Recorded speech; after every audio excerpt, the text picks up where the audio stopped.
Hey yo people, Ruby of Blue here, and welcome to Resident Evil 4, my professional guide walkthrough. New game, all treasures found, most enemies killed, as many enemies as I can kill. I'm gonna be trying to kill as many enemies as I can, and going for all the treasure, all the spinels, all the emeralds, all the velvet blues. So I did my Resident Evil 7 guide last year, and I wanted to do Resident Evil 4 guide as well, because I like this game even more than Resident Evil 7. By a long shot, actually.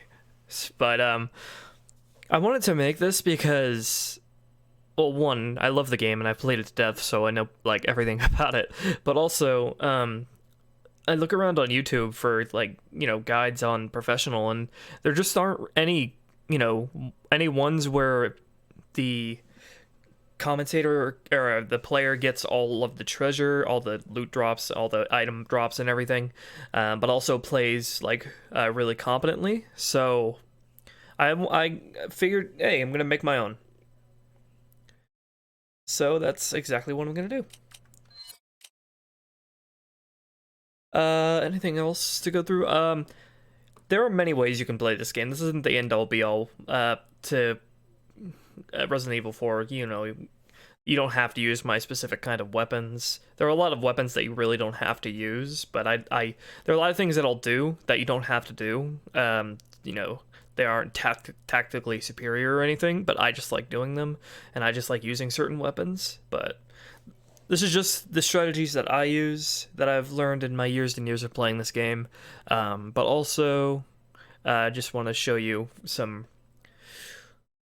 just how far this game can be pushed. It's a hard game, but at the same time, the strategies that you can come up with in this game can be pushed to such a degree that it's really not that hard, even on professional. So, let me explain what professional is compared to normal. So the thing with Resident Evil 4 is it has a dynamic difficulty system. So depending on how you're doing, the game will adjust its difficulty to be harder or easier. So if you take a lot of hits and you're missing a lot of bullets, the game will adjust itself to so where enemies take less hits, do less damage, they're slower, and you'll even get more loot drops or more ammo drops. And vice versa, if you're doing well, the game will adjust itself to be harder. With professional mode, the dynamic difficulty is scaled all the way up permanently, and it doesn't change. There are still a couple of dynamic elements, like enemies will drop more ammo and healing items, I think, on professional mode. I'm not sure if they still drop healing items on professional mode if you're low on health, but they do drop more ammo if you're running low on professional mode. If I'm wrong on that, please correct me, because I'd like to be actually correct about the things I talk about, since I'm making a guide to professional mode. But with all that out of the way, yeah, we're going to be going for all treasures, all spinels, all emeralds, all velvet blues, all item placements that I can think of. Of course, I'm not going to be picking up every item, because there are going to be times when my attaché case is too full to pick up everything. But yeah, just basically 100% as far as I can go in this game. So let's do it.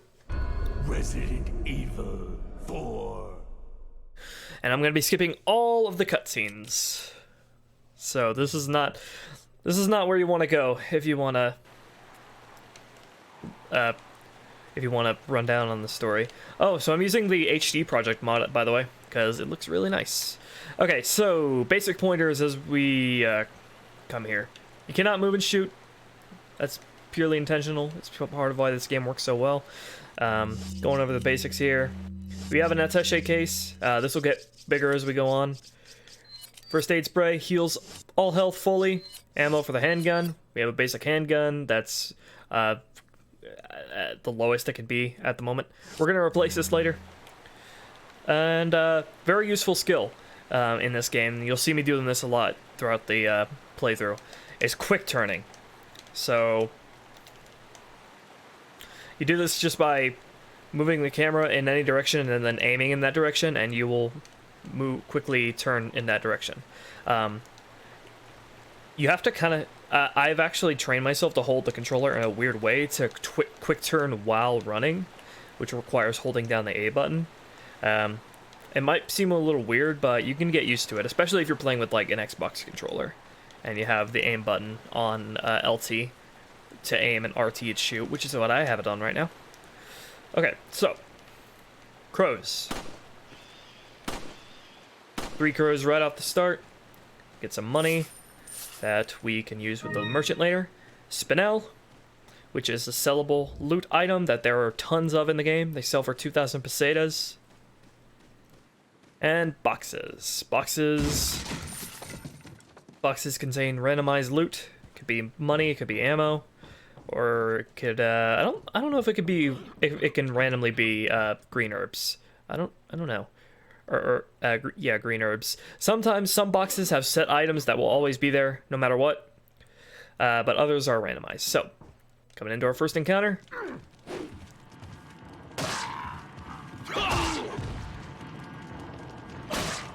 Alright, so Ganados will always swing their weapon. Well, if you're on professional anyway, they'll always swing your weapon before you actually get to them. They'll anticipate your movement. You can take advantage of that to run up to them, then back up to fake them out, and then run up to them, knife them in the head, or shoot them in the head, and kick them. The kick is by far your most useful early game tool. You have invincibility frames during it.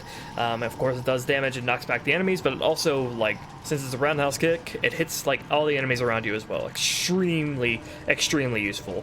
And you're gonna learn that you really can't play this game without taking advantage of the melee system.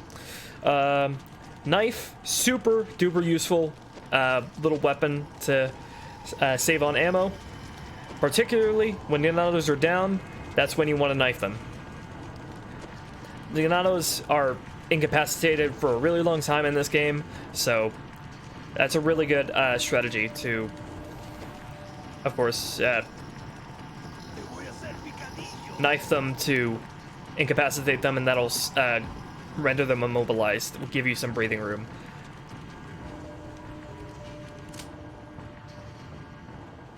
Alright, so ammo scattered around the environments. We're gonna come up with 3 more Ganados out here. Shooting Ganados in the head will always stun them, except for Dr. Self, the chainsaw wielding Ganados, and enemies that are wearing helmets. If you shoot them in the head, you can roundhouse kick them.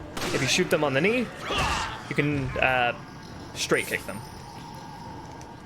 Enemies will drop randomized loot, like ammo or weapons, or not weapons, but ammo and money. Even herbs. Like I said, I don't know if that's on this difficulty. But speaking of herbs, green herbs heal a very small amount of health. Not recommended that you use them on their own, unless you're like you have tons of herbs and you don't need any more. Okay, so you always want to shoot crows because they drop good stuff, not just money, but hand grenade. Hand grenades are going to be very, very useful throughout this playthrough. So we got this dog here. We're going to go ahead and help him out because he's going to come in handy in a later boss fight. He's going to show up later and bail us out. So come over here into the corner. There is a red herb. Red herbs cannot be used by themselves, but they can be combined with green herbs to make a full healer. So, now we're going to start seeing traps litter around. Just keep a sharp eye on the ground. Tripwire will explode. There's a bear trap on the ground.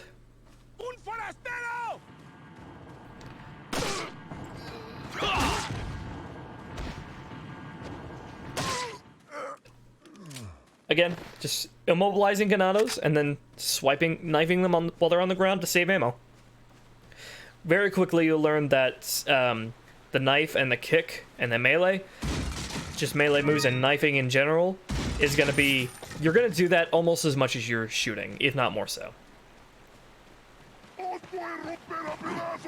Again, that fake out where we run up to a Ganado and then back up at the last second, it's really easy to do.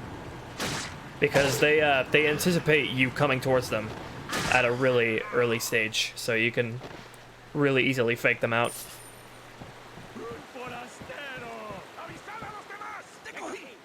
And fun fact, even though the enemies are speaking Spanish, and we're in Spain, apparently they all have Mexican accents. So.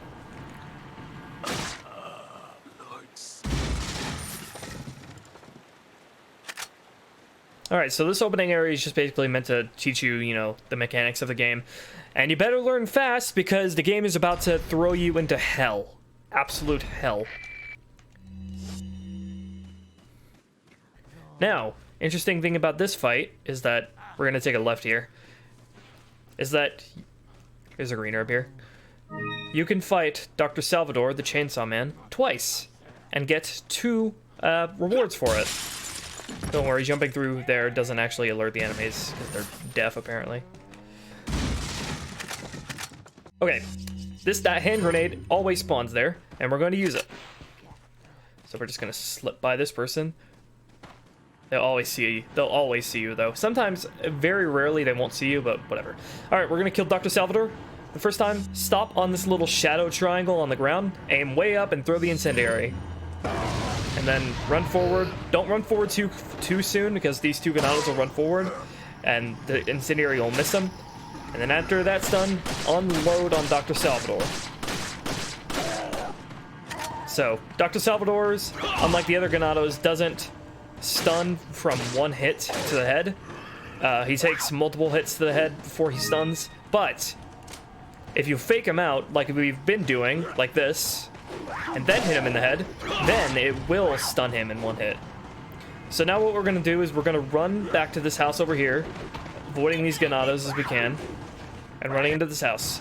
Now that will trigger Dr. Salvador to respawn with full health again, and we get to kill him again, and get more reward from him. Another reward from him. So, shotgun. Be sure to grab this. This is extremely useful for this fight. Alright, grab all the stuff in the house. You should have 2 hand grenades by now. We're only going to use 1 in this fight. Aim way down. You should be able to see Dr. Salvador on the ground there. Wait till he... There he is. Alright. Throw it down, and that should do some major damage to him. Jump out this window, and then come up here. There are many, many ways you can do this village fight. I find this to be the best way to do this. Coming up here and funneling all the enemies into this singular path.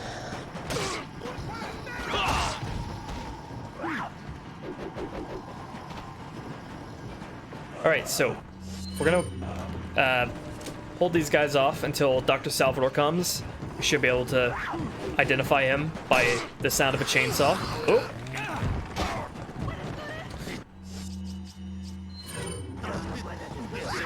There he is. Alright. As soon as he's on the ground, unload on him. Let's get rid of this guy first.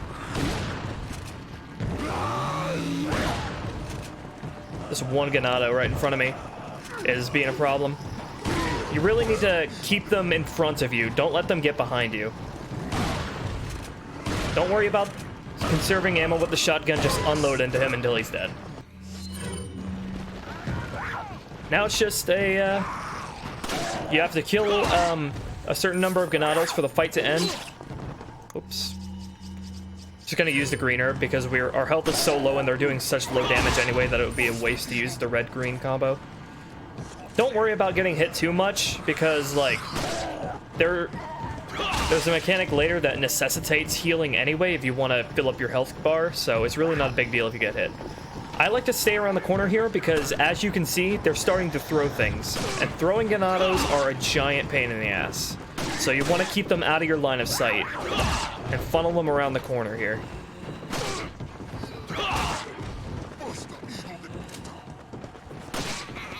I find this to be the best place to do this fight. Because you can keep them out of your line of sight, but also funnel them into this choke point.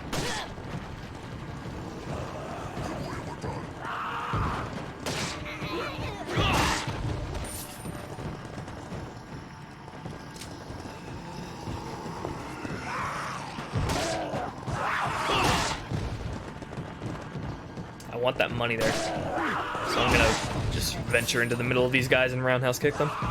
Taking advantage of those invincibility frames. This fight is the perfect representation of just how useful the roundhouse kick is. Like, see that? See that throw there? That's why we want to stay out of the line of sight. You can shoot them out of the air, and it's over. Here we go.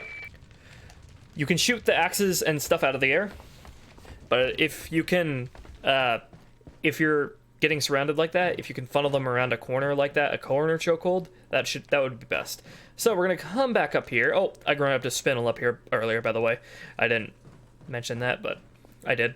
I just came back up here to see if the enemies had dropped any more loot. Now that everything's all peaceful and quiet, we can run around the village and gather all of the loot that they dropped. Or not that they dropped, but all the loot that's scattered around the village. You really want to make sure you scour everything in the village before you leave. I mean, you will come back here later, and you'll be able to get anything you missed, but you know, no reason not to get everything on the first visit.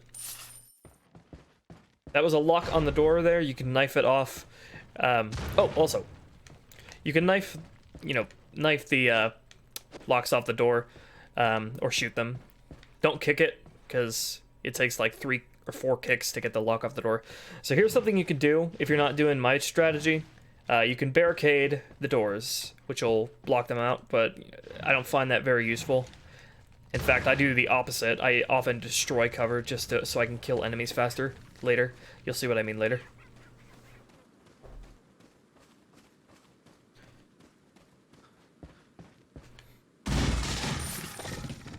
Alright, flash grenade. Very useful device in certain situations. And in certain encounters, flash grenades are going to be invaluable.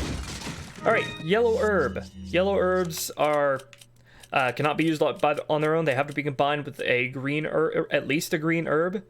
They increase your max health by just a little tiny smidge. There are enough yellow herbs in the game to fill both your health gauge and Ashley's health gauge, who we'll meet later, +2. So I'm going to be getting all of the yellow herbs. So you can come up here into this tower, but the enemies will start throwing Molotovs into the building, so you don't want to hide up there.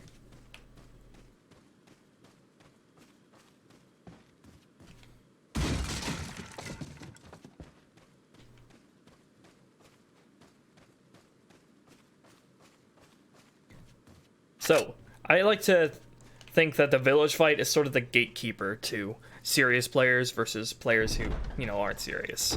Anybody who passes the village fight in RE4, the game just deems that they are deserving to play it.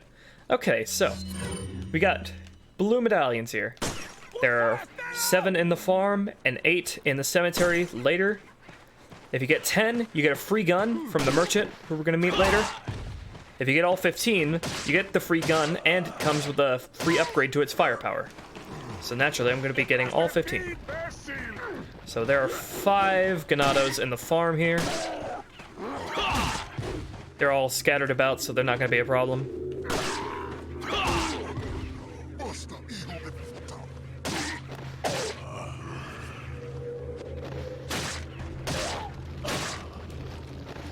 Again, showing off how the knife can really save ammo.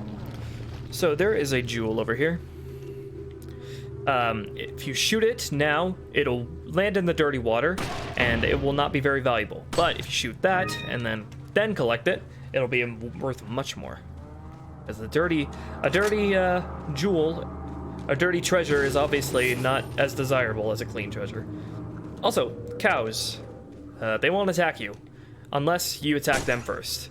In which case, they won't chase you or anything. They'll just, horn you if you get too close. Funny thing is, though, they can't actually kill you. They'll just get you to, the lowest amount of health you can get to. Also, chickens everywhere in the farm. There are also some in the village. If you leave them alone and just, they have a chance of laying an egg, which there are 3 types. White eggs, which do very, very low, which, increase health by a very low margin. Or not increase health, but restore health. Brown eggs, which restore about as much as a green herb. There's another blue medallion up there.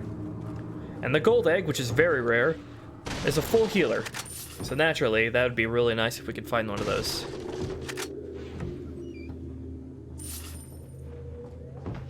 Okay, got another blue medallion up there.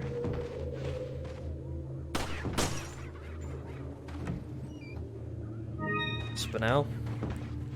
And there's a Ganado there. Fun fact, doing certain actions, like climbing through the window there, gives you invincibility frames. So if you find yourself needing to, like, quickly dodge something, climbing through a window like that, or jumping over something is a neat little way to get some invincibility frames. Alright, this is the last Ganado here.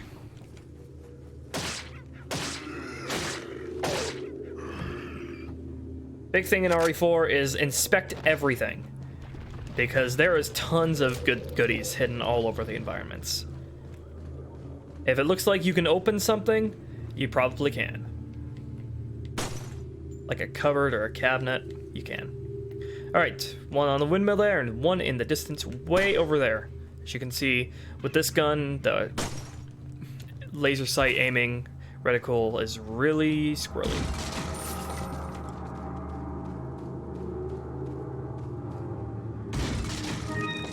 Got another spindle there.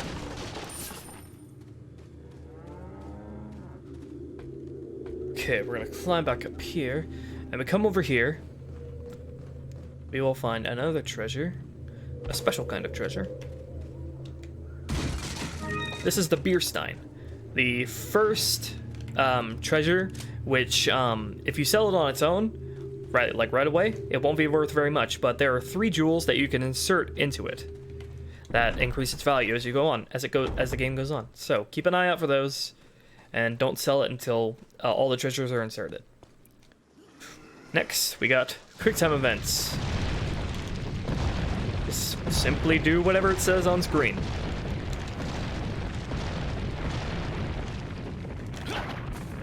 Now, at the end of those, it'll either say press LT plus RT to dodge, or press B plus A to dodge, if you're using an Xbox controller. Got some spindles here. Funny thing is though, in this version of the game, you can press both without any penalty. So just, if there's ever a QTE in the game, just mash both sets of buttons and you'll always succeed. So we're gonna run over here immediately. Don't worry about that guy on the right. And we're gonna take a left and shoot that guy's dynamite. Then we're gonna hug the wall here because there are bear traps littered around. Peek through the window here. Shoot the guy's dynamite. And, yeah.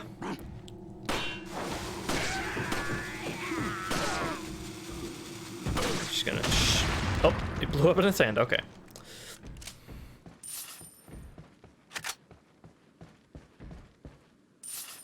So, hand grenade on this table here. You really want to have a good stock of hand grenades on you because they are... and don't waste them either willy-nilly. If you can get through something without using a hand grenade, do it. Because hand grenades are invaluable in certain situations. I'll show you. So we're going to double back a little bit here.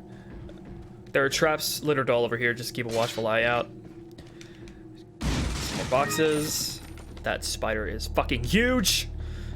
And I have nightmares about that. Oh, I stepped on one. Oh, by the way, we got the red cat's eye, which is the first insertable jewel into the beer stein.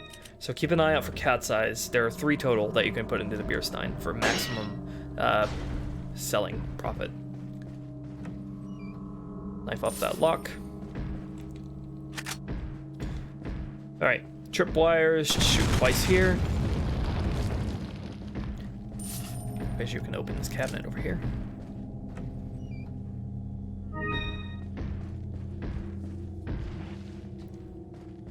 And that's the end of the first chapter.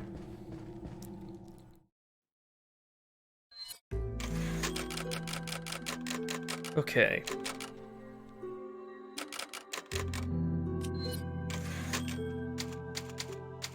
This game works on a checkpoint system, by the way.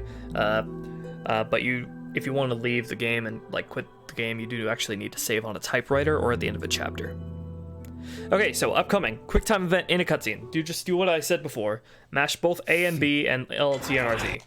Now. There's no penalty for doing both. Just grab that ammo that's on the cabinet, or on the shelf there. And now we come up to the merchant, also rifle ammo.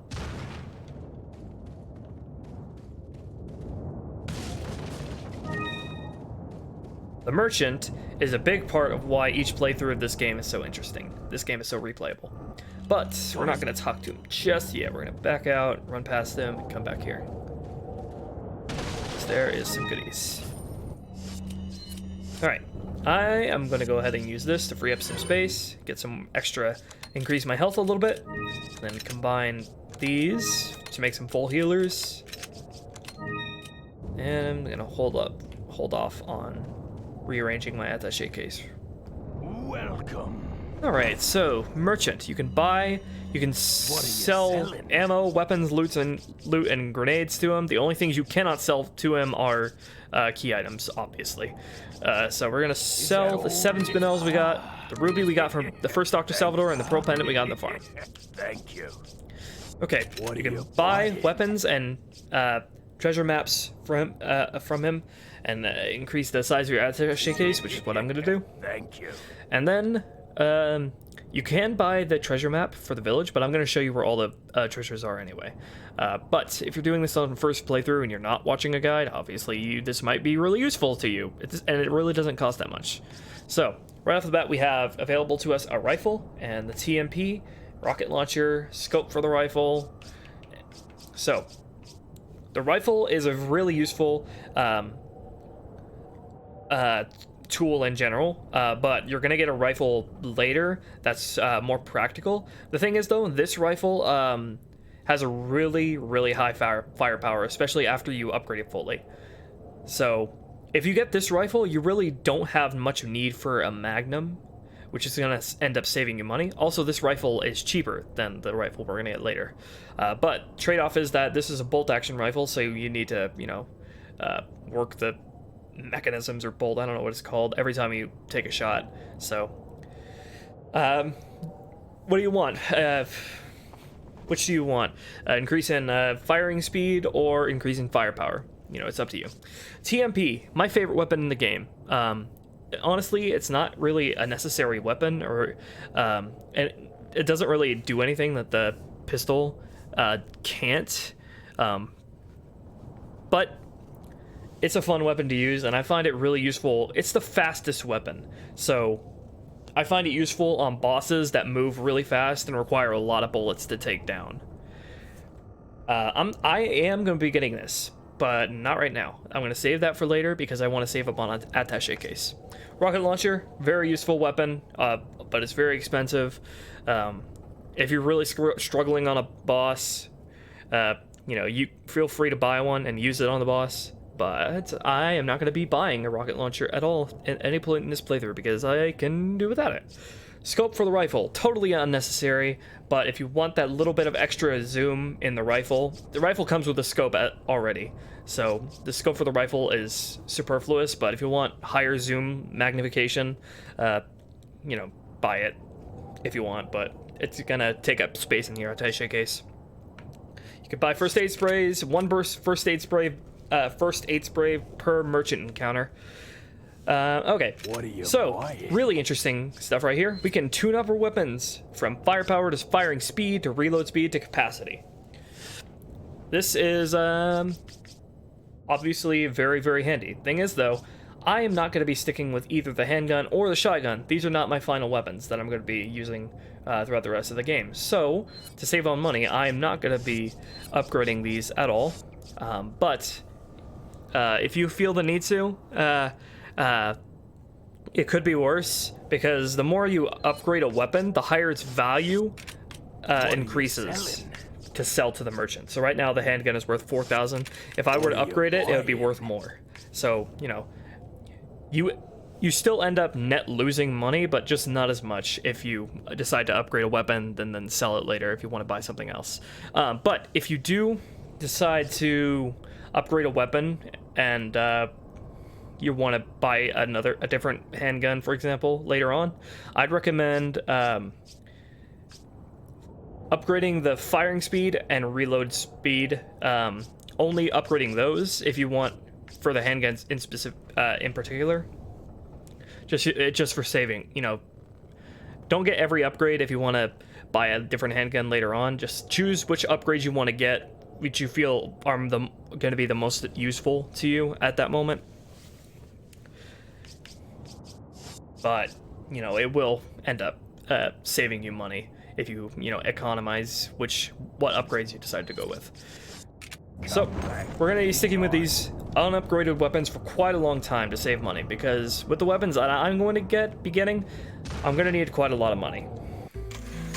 But I will be getting all the upgrades for all the weapons that I'm going to get, because I'm going to be getting all the treasure naturally. So, I'm gonna save here in case I want to restart. Thing is, with RE4, you can retry from the last checkpoint or save that you made. So, if you find you're getting hit a lot and you want to conserve more health, don't be afraid to restart from a checkpoint. Alright, second big fight of the game. So what you want to do coming in here is just take up a position on this mountainside right here and let the enemies come to you. This is a really good spot. One, because it funnels the enemies all into one direction. Two, you see those dynamite guys? And you see that staircase there?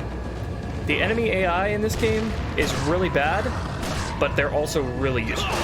So watch what I mean.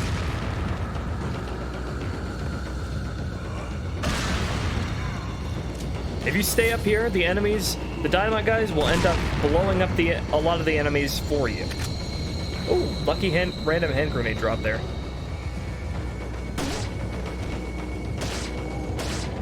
So we're just gonna post up here until they stop coming, and then we're gonna move on to up there. Be mindful of the enemies with pickaxes and axes. Those are the ones that throw at you. Just make sure you're in a position to shoot them out of the air if they do decide to throw you, like this guy. Bam!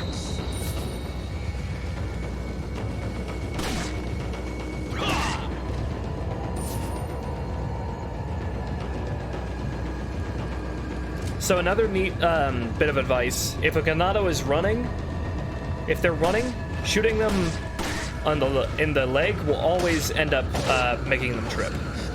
So if you're getting like really rushed upon by enemies, aiming at their legs and just going ham on their legs will really give you some breathing room. A big part of this game is learning how to crowd control enemies. Okay, so at this point in the game, enemies will start doing that. They'll start rushing at you like that if they don't have a weapon, they'll start rushing at you to strangle you to death like that. So if they're closer to you, they'll do a shorter grab attack. If they're further away, they'll do that. They'll run at you like that. Just make sure you're always on the alert for them to rush you down like that, and always on the alert to move around. See, when they're closer like that, they do a shorter strangle grab attack, which is a lot easier to manage.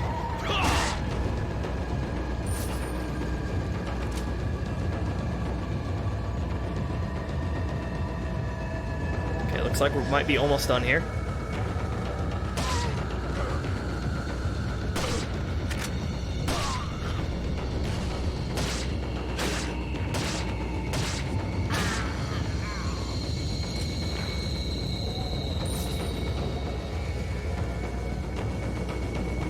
Alright, looks like they've stopped coming. We're gonna move on.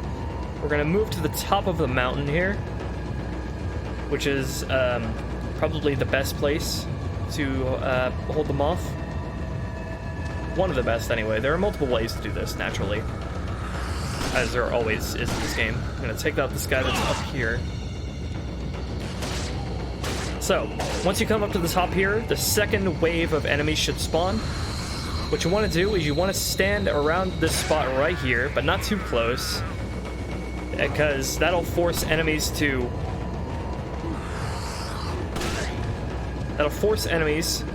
just climb over this barricade here, which makes them really easy targets. You don't want to stand too close, though, because, of course, these pitchfork guys will try to shank you. Trying to shoot this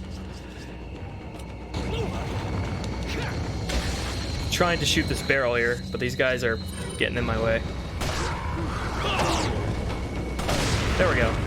Naturally, red barrels go boom, so gather a bunch of enemies around them. and destroy as many as you can.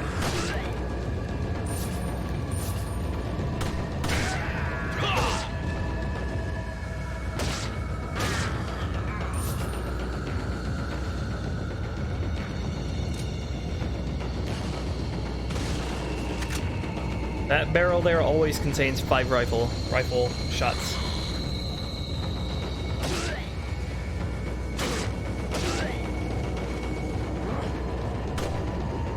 So what I like to do, of course, the shotgun is your best crowd control weapon. If you're getting really overwhelmed, the shotgun is your best weapon to go to.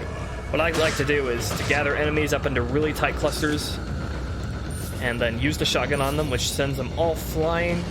And then what you can do is, what you saw right there, you can go up to them while they're all on the ground and knife them and hit all of them at the same time.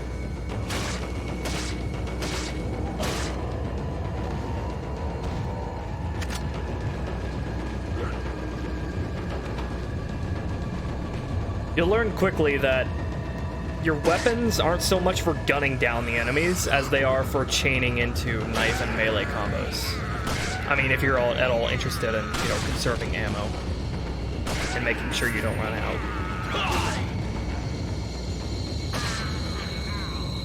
The only weapon I'd say really is for straight up just killing an enemy with one shot or gunning them down with just bullets. Killing them with just bullets is the rifle. Or the Magnum, but come on, who's gonna use the Magnum on a regular enemy? Okay, so it looks like they've all stopped coming. Now we just got these stragglers left. There's one there, and then there's 3 in that house, and then there's 1 on top of the roof. If you shoot this guy on the roof, it'll alert the guys in the house and they'll come up to you.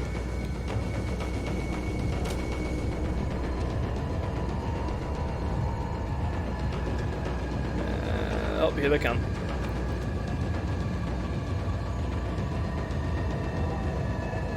Alright, I think only one guy's coming.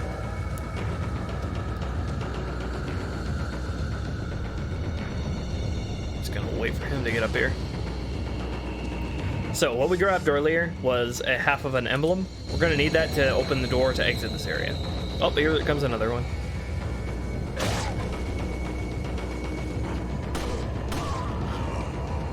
Shoot down that guy so I can have some breathing room to knife this guy. Oh, here comes another one. Okay, I did get them all. I did get all their attention. Here we go. Here's what I mean. Super efficient and satisfying to knife multiple enemies at the same time. Alright. Now, here's another way you could do this fight. If you come up here, come onto this ledge here, there's a dynamite guy right across on the other building. He'll throw dynamite, but he'll never be able to actually damage you. So what you can do is you can bait all the enemies to like come to the ground below, and this dynamite guy will keep throwing dynamite, infinite dynamite, and he'll blow them all up. I don't really like doing this because it puts you at the mercy of Ganados throwing axes and pickaxes at you, and you're an easy target for that up here. And you can't move or shoot at all while you're staggered from the explosion. So it leaves you pretty vulnerable.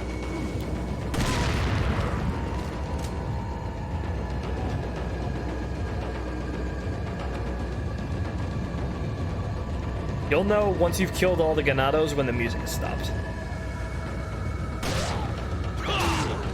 This barrel here always drops shotgun shells. You can tell if it's a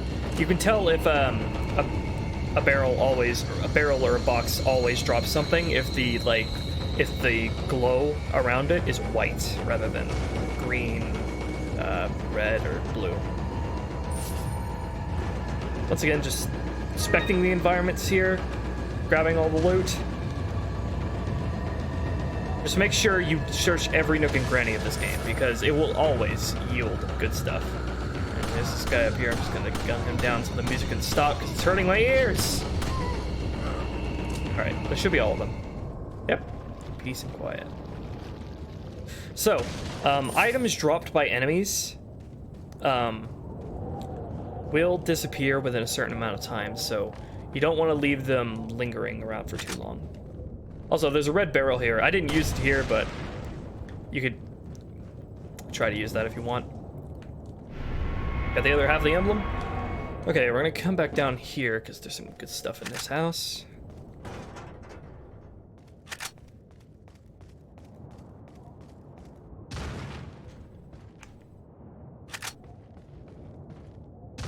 So I'm gonna tell you early on, this isn't gonna come into play until much later, but see these incendiary grenades? You want to be saving these. You want to save these. You want to have 4 on you until a certain boss fight, okay? So do not use the incendiary grenades until you have like over 4. Stockpile those incendiary grenades. 4 of them. It's the magic number. You'll see what I mean later.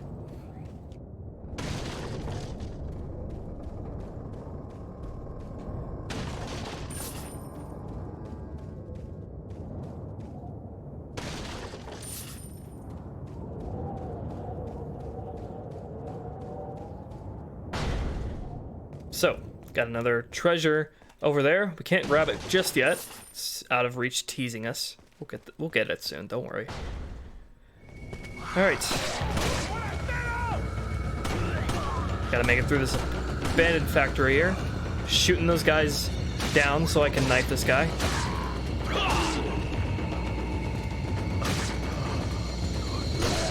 Oh, the guy got in the way. The guy got in the way of this, so I couldn't shoot. I couldn't shoot it out of the air. But it doesn't matter if I get hit because I have a yellow herb. So you're gonna want to use yellow herbs sooner or later anyway. So just save the yellow herbs. Don't use the yellow herbs combined with a green herb right away. Save it till you get hit because you're gonna use the yellow herb anyway. So why not use it, you know, when you get hit? So, funny, I don't know if this is a bug or a glitch, but sometimes when you blow Ganados' heads off like that, they can still grab you. So, just be mindful of that. You know, even when Plaga Parasite isn't even going to pop out, which we're going to meet later. Okay, I want to jump through this window here. Hard turn to the left, and shoot.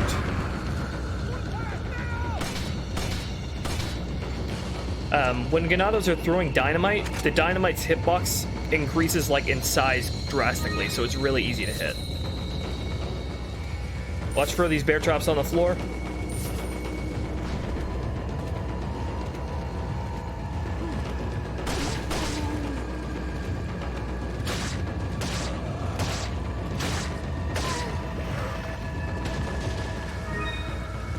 That green herb is always in that barrel.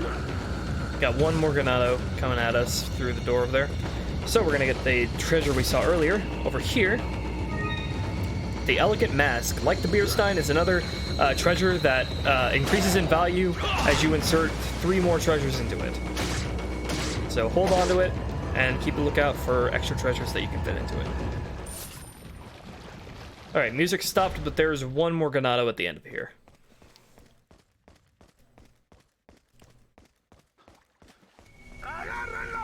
Here he is.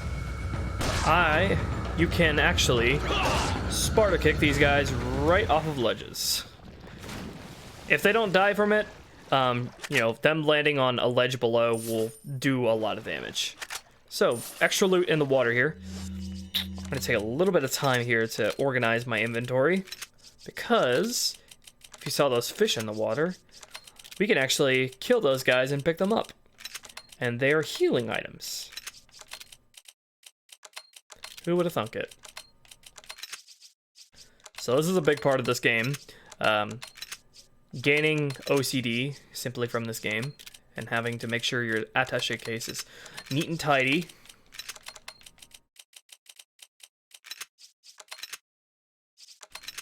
I like to go hand grenades, top right, ammo, bottom right, weapons, all on the left. I like to have the hand grenades here because if I open my inventory, I can immediately push left, go to the other side of the attaché case, grab it, and then I run a little faster with the hand grenade equipped.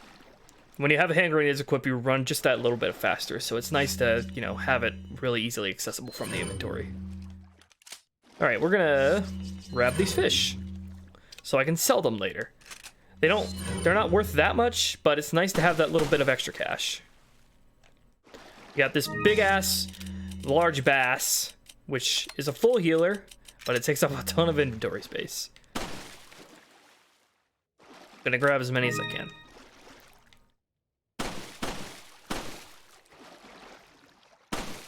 You can knife them, I'm just being lazy.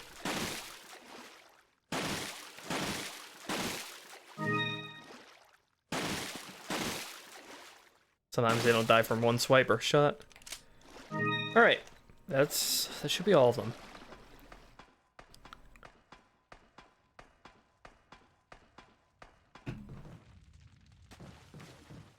So the next merchant isn't that far away, so the amount of space they're taking up in my inventory isn't that big of a deal.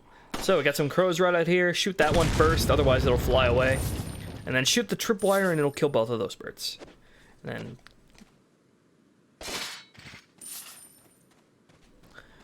knife those bear traps. Got another treasure over stinking pool of water. Just do the same thing as before. Sometimes barrels and boxes won't yield any items. It's random. Either they yield, you know, herbs, ammo, items, or money, or nothing.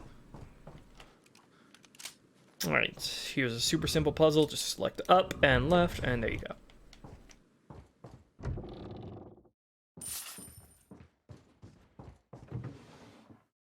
Again, just examining the environment, yielding tons of goodies, and that's the end of chapter 1-2.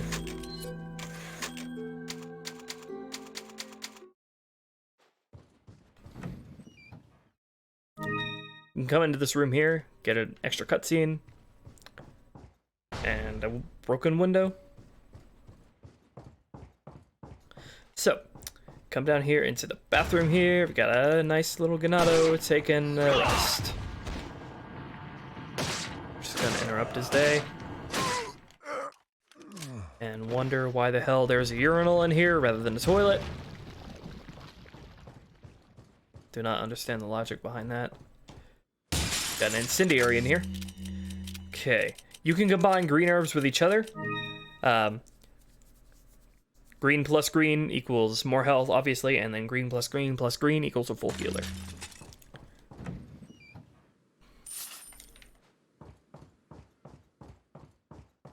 Alright, so there's an egg in the oven here, but I don't have enough room for that, so I'm just going to leave that there. Alright, third Dr. Salvador fight. There he is. We're going to shoot him from over here. And then there are two Ganados behind him. We're going to bait them all over here. And we're going to lure them to this choke point here. So if you're getting overwhelmed by Dr. Salvador at any point, Shotgun Blast will instantly get him to back off. So really can't be understated how the shotgun really is your safety blanket in this game. I'm gonna just gun down this guy because gun down that guy so I can come over and knife him. Alright, so like I said before, you don't have to get close to him at all to fake him out. It's really easy, and once he's if you fake him out, it only takes one shot to stagger him with a headshot.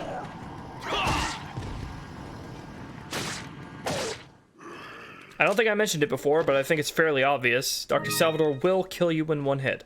He will decapitate you. So obviously you don't want to get hit by him.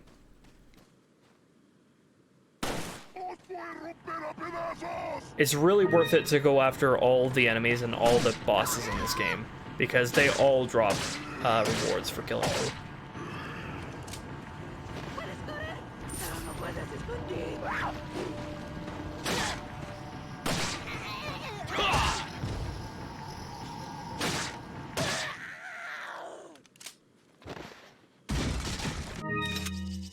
Alright, get a red herb here. Oh, I can reload and get some more space.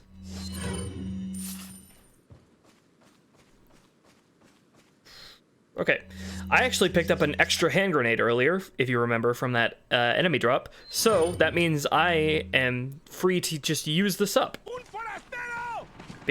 Why I want to use this up though is because up in this bird's nest, there's TMP ammo.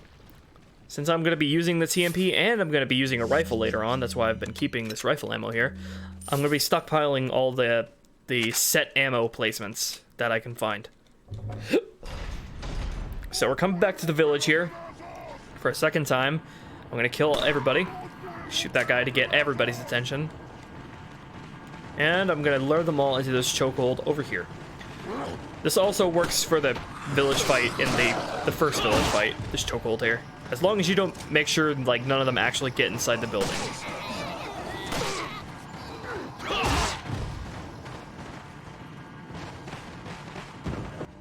Okay, they're all clustered together, so I'm gonna do that. Just take pot shots with the shotgun every now and then. Oh, hold it. I really want to throw a grenade right now, but I just used one.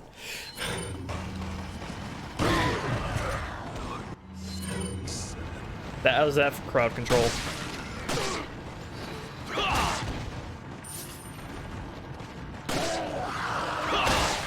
Like I said, the handgun and shotgun are best used in this game to chain into knife and melee combos. Everybody's head is just exploding. This game has the best headshots of any game I've ever played. Just saying. So, that's everybody except for 2 Ganados on top of the buildings here. Just keep moving. They'll try to throw shit at you. I'm gonna come up here so I can get up close and personal with them. Oh. If you hit a Ganado off, if you make a Ganado fall off, if you make a Ganado take a long fall, it'll do a lot. It'll do a lot of damage. There's one more, and he's over here.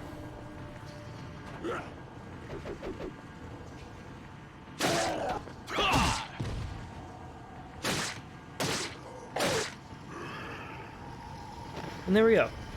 Village has been cleared out. Again. This isn't even the last time we're going to come here. Don't worry about the items being restocked. On the second village visit to the village, the items aren't restocked.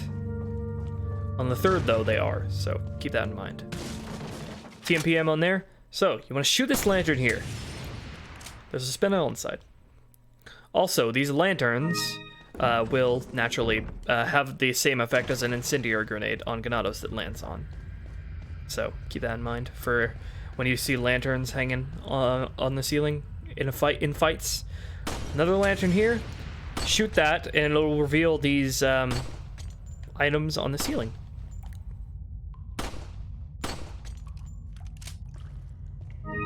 The elegant headdress sells for 10,000.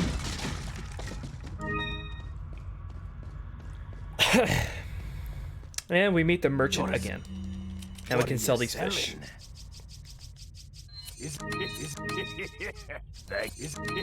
Lots of goodies to sell to him. Lots of money to get. Still not going to buy anything or upgrade anything. We're going to be with the default weapons, unupgraded weapons, for quite a while. Alright, so as soon as you come here, look up. There is a hand grenade in this bird's nest. And look up again. There's rifle ammo in that bird's nest. Don't ask me what those are doing in bird's nest. It just is. Got 3 more crows immediately coming out here. Don't get too close, or otherwise they'll run away. They'll fly away.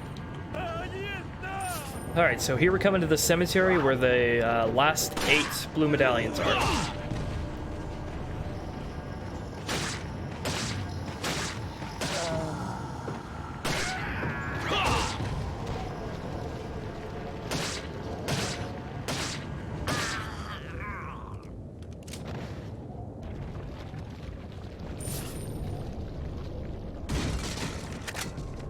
lots of handgun ammo. Okay, so 3 in this immediate area.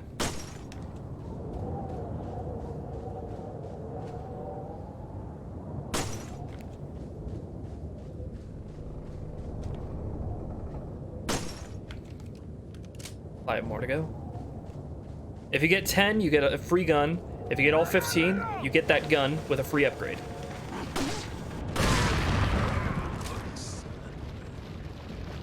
If you shoot Ganados in the torso while they're running, it'll stagger them back. So it's a good thing to keep in mind.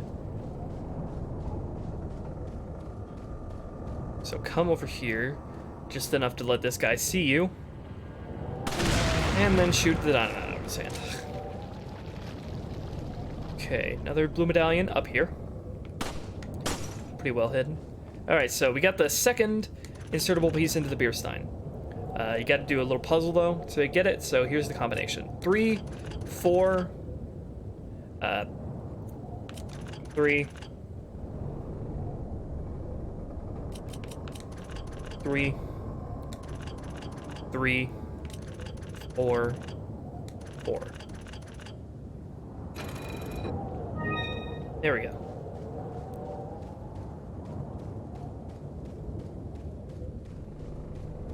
Okay, so here's something you could do. It's totally not necessary, but here's something you could do if you want a little bit of extra loot. You can shoot the church bell. It'll call 3 extra Ganados. You can do this up to like 3 or 4 times until they stop coming.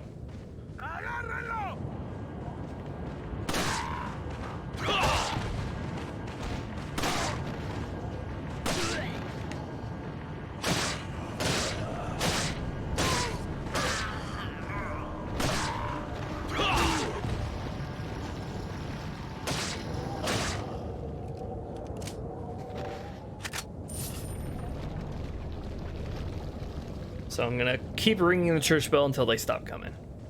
Because I said I was gonna kill as many enemies as I can. Alright, sounds like they're coming from this side now.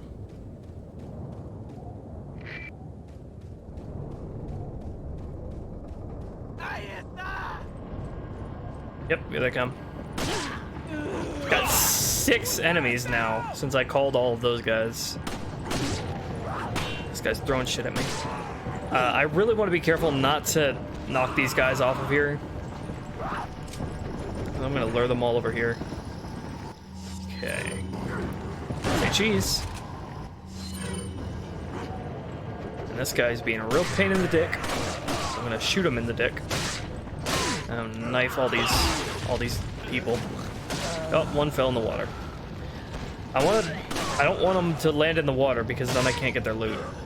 Which is the entire reason why I'm calling them here.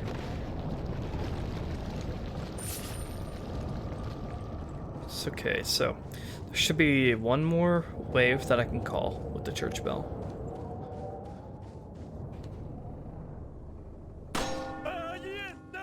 It sounds like they're coming from the entrance. There they are. Oh, that guy is dynamite.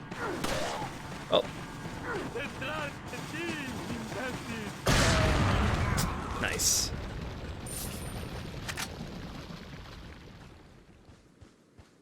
The stupidity of the Ganados is part of the reason why they're so fun to fight.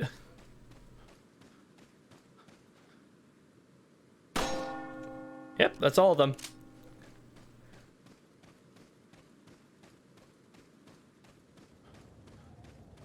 So just 3 more blue medallions to get.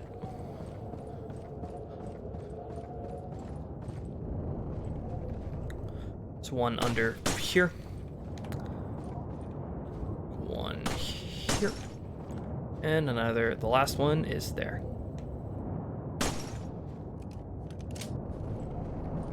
Alright, so from this point on, certain boxes will have snakes in them.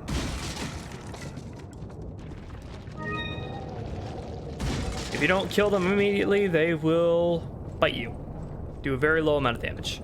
But snakes will always yield an egg. Sometimes even gold eggs.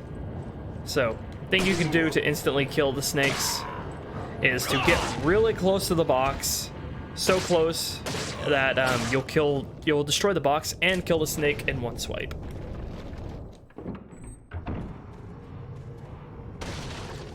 Okay, so here, this is why part of the reason why you don't want to use your grenades willy-nilly. You always want to, you know, save them up, because they always come in use in certain situations. Like here, see all these crows? Throw a flash, and they're all dead. And you get the flash grenade back anyway, because this crow drops a flash.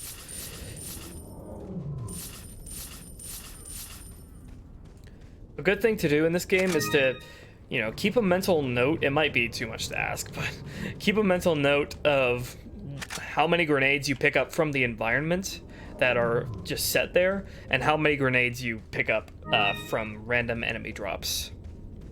You know, so you aren't wasting grenades. Because they are really contextually useful. So we're gonna take a little detour here into the merchant's little cavern here. And we're gonna get our new free handgun. And we're gonna replace our handgun that we currently have with that handgun.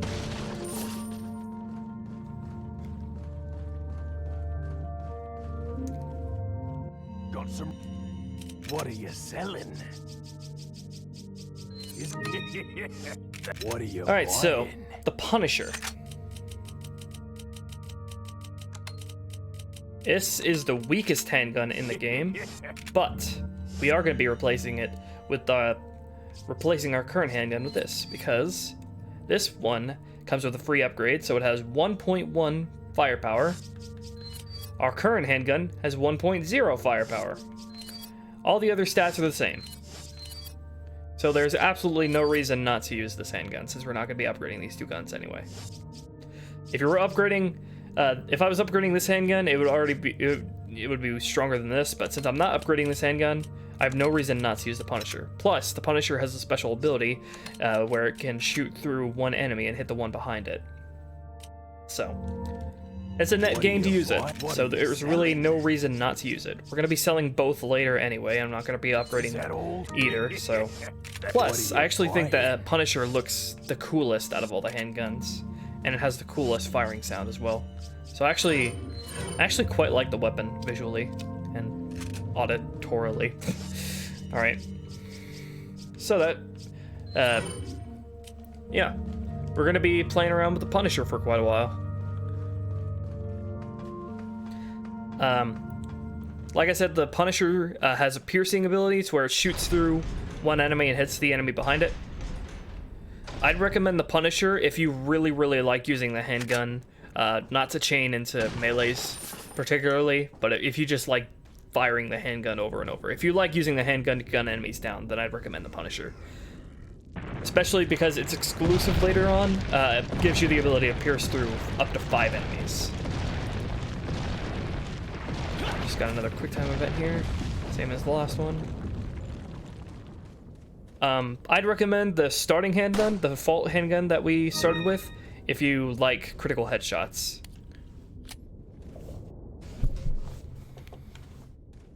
The starting handgun's exclusive gives like a 5 times multiplier to headshot bonuses. So if you're always aiming towards the head with the handgun, which I don't know why you wouldn't, and you want to save on that little bit of extra ammo, then, you know, go for it. Go for it. It's also the cheapest handgun, so if you want to save money, go with that as well. So here we come to the swamp. There are tripwires everywhere here, and we can use that to our advantage. So I could shoot the tripwire behind that guy, but I want to use it to... I'm going to lure some of the ganados into it.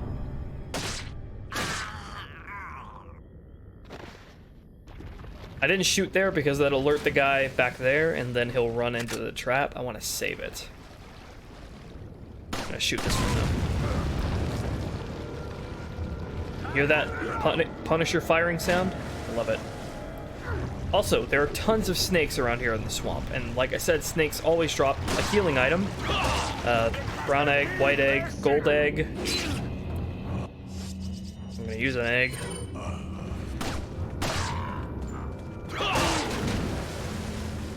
So if you're finding yourself low on healing items, it might be worth it to kill the snakes around here. Find the snakes around here and kill them so you can get some extra healing.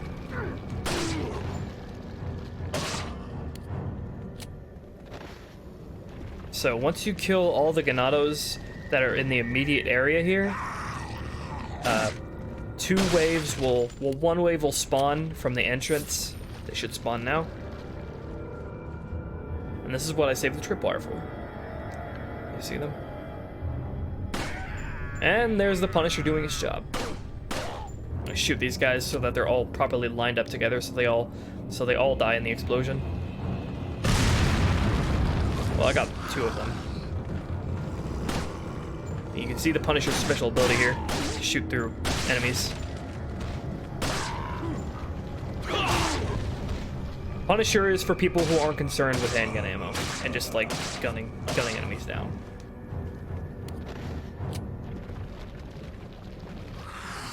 Whoa! So once you kill the first wave here, the second wave will spawn.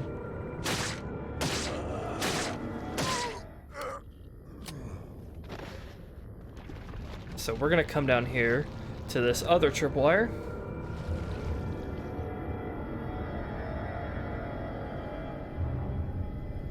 And lure them into this one.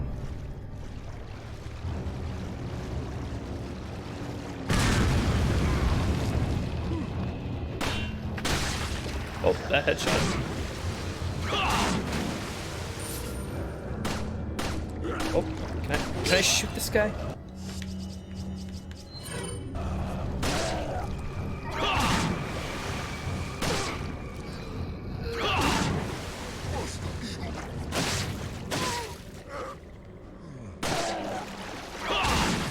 Oh, there's a snake. Hello.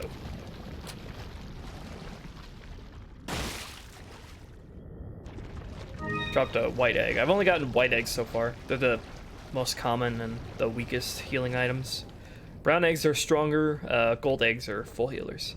Alright, there's a snake in this box up here. Just get close. Just get really close to the box and you should be able to kill the snake in one swipe. TMP ammo is always there. And here is an excellent showcase of the Ganada's stupidity. Didn't even need to do anything special, he just runs into it himself.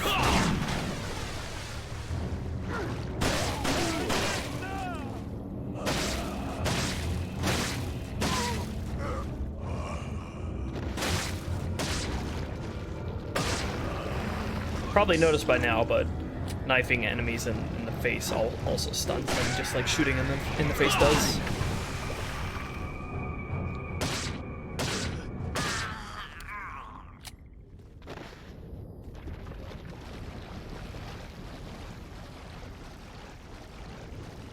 Okay, there's a bird's nest up there. It's an incendiary grenade on the bench there. I'm gonna shoot that, but we're gonna have to go around to get the treasure.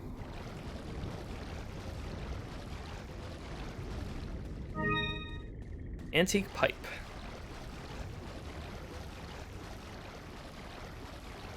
There's also tripwire in that little corridor there. And one last ganado.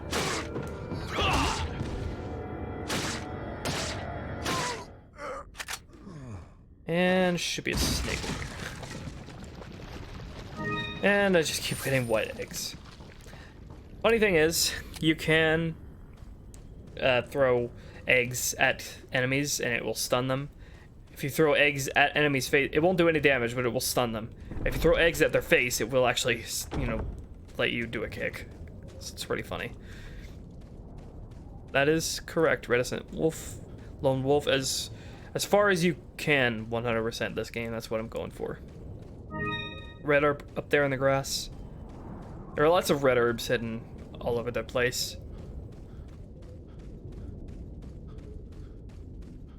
So, amber ring and that bird's nest.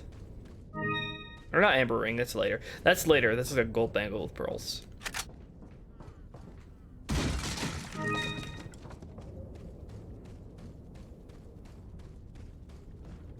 Alright, so this upcoming boss fight can be really trolly and really annoying. Because of how random it could be. So, I'm gonna make a save here. In case I need to restart, because I don't really feel like getting hit more than once. I have a yellow herb in my inventory that I can use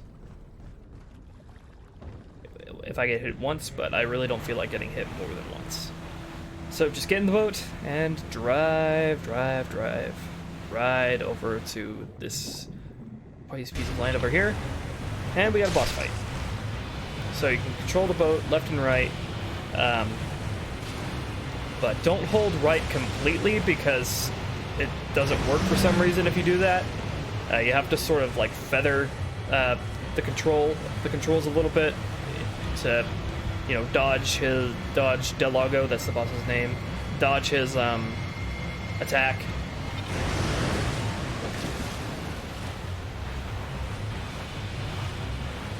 So he's gonna try to lead you into these pieces of wood that are floating on the water. Whenever he goes underwater like that, go left or right. Just go left or right, otherwise he'll knock you out of the boat. Holding hard right or hard left doesn't always work, like I said. The physics here with the boat controls can be really weird. If you hold too far right, you'll like bounce off.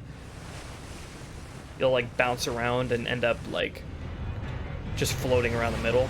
So this will happen randomly in the fight, where you have to hit him once, otherwise he'll insta-kill you. He'll appear at a point around you, and you have to hit him once, otherwise he'll insta-kill you. Again, just holding right when he dives into the water like that, in anticipation of him trying to eat you. So, fun fact is that if you, at least in this version of the game with the Xbox controller, if you aim with the D-pad, the aiming reticle will go much faster than with the analog stick. So using the analog stick right now, super slow. D-pad, it's like 3 times as fast. I don't know why that is, but it's really useful. So you have to hit him 12 times to end this boss fight. And at the end of it, you have to mash X.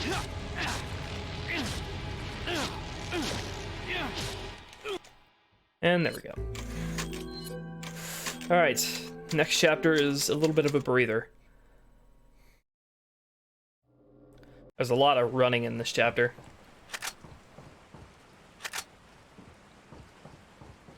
Grab the stuff around the cabin and then head out.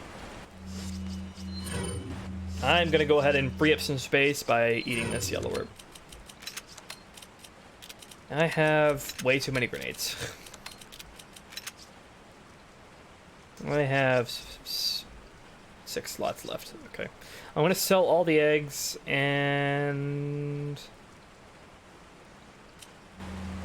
yeah. Okay, next merchant we can come up to. Don't think a lot of people actually know about this merchant spot. You guys are actually across the lake here. You can get back in the boat and you can do whatever you want. Don't be afraid. Delago isn't gonna come back out. Thing is though, there are fish in the water and you can shoot them for more healing items, although I'm gonna sell them.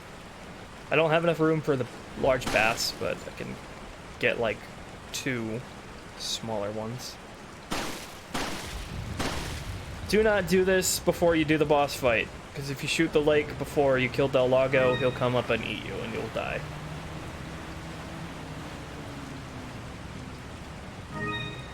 Okay, I'm gonna immediately go to the merchant's little cove over here and sell this stuff so I can have as much space as I need.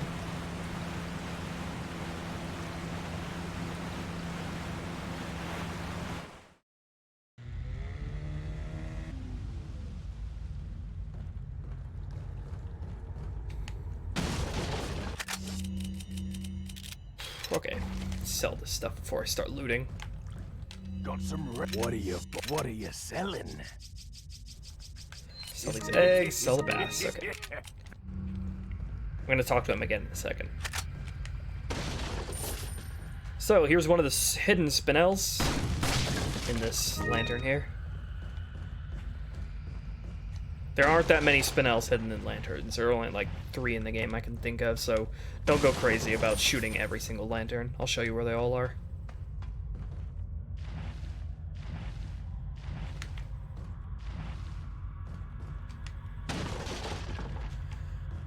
Okay, so here is the first insertable jewel that we can put into the elegant mask. You can come down here into the merchant's shop itself and steal some rifle ammo. He doesn't seem to mind. What are you selling? Sell the loot we got. Thank you. What are you buying? And we're still not going to upgrade anything or buy anything.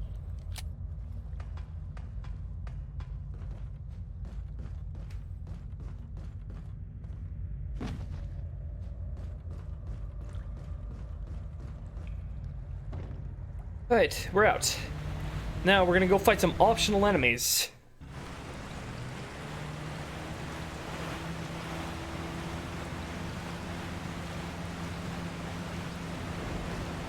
So we're gonna go to the dock that we came in from before we fought Del Lago.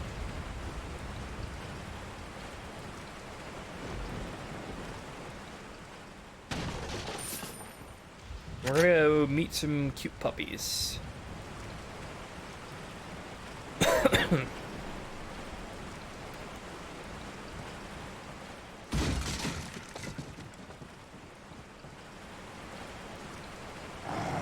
Alright, so these are the Camillos. Shoot them once to get all of their attention. There should be 4 of them. And then run back to the boat. As long as you're just running in a straight path back to the boat, they shouldn't be able to hit you. Alright, you're still able to use the harpoons. Should be 4 of them now. You can just harpoon them from the dock, and they can't do anything about it.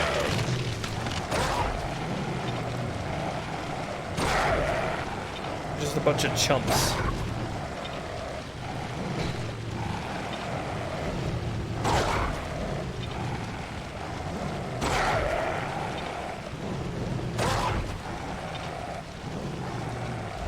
In what other game can you harpoon wolves?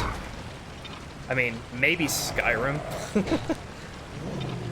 Or probably, yeah, the Skyrim probably is the one other game you can harpoon wolves.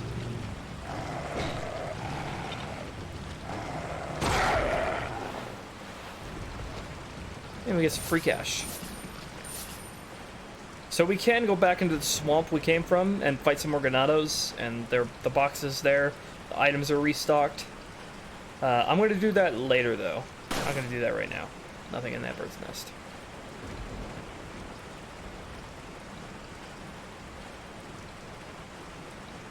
For now, we're just going to keep moving forward. We're going to go back to the dock that we just came from. You'll be able to find the docks easily by the fire that's on the shore. I could totally just get some more fish here and sell some more to the merchant, but don't really feel like it.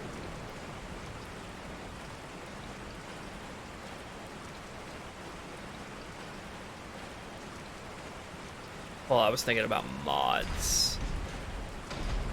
When it comes to harpooning wolves in Skyrim, they're probably harpoon mods in Skyrim. Then again, you can mod anything. Alright, first encounter with the Plaga, otherwise known as Earthworm Jim. They are tough. If you haven't upgraded your health at all to this point, they can insta-kill you.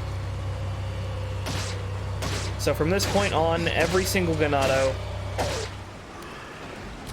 well, not every single one, but most of them, the overwhelming majority of ganados, have a chance upon death for their head to explode and Plaga to appear. This variant of the Plaga will slice you if you get too close, so just make sure to keep your distance from them. Best weapon to use against them is definitely the shotgun or the rifle. Don't use the handgun because that can actually run the risk of bringing them closer to you by with their stagger animations. There's a hand grenade right there, by the way. So there's a ganado right down there. He actually has an abnormally low amount of health compared to every rest of them, so just kill them easily. And then So you have a good angle up here. Shoot the 3 boxes that are floating around up there, and climb down.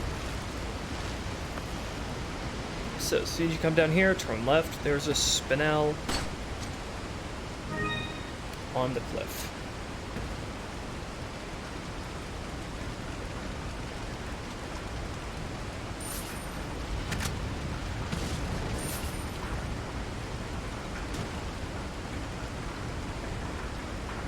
Alright, so there are actually, in this game, there are actually benefits to skipping cutscenes. Because of enemy animations and, like, cycles, you can actually end up getting head starts on enemies if you skip certain cutscenes.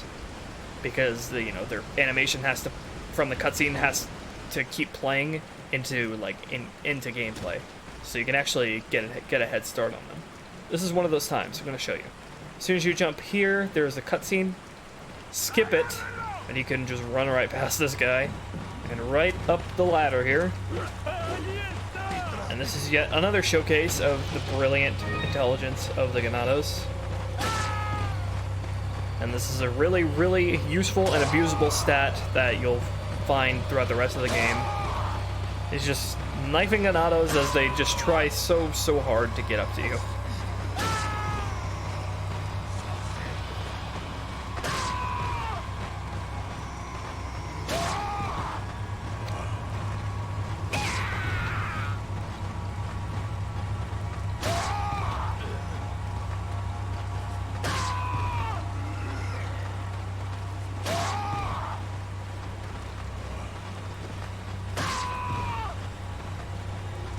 Like I said, they're not only taking damage from the knife, but from the fall itself. It's a little tedious, but it's definitely a really safe strat.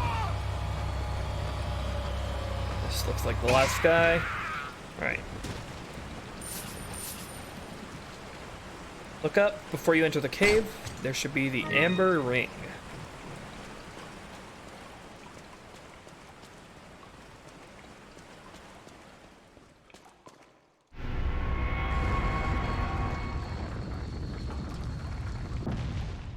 By the way, if there's ever a cutscene that I'm not skipping, it's because it's unskippable. Just FYI.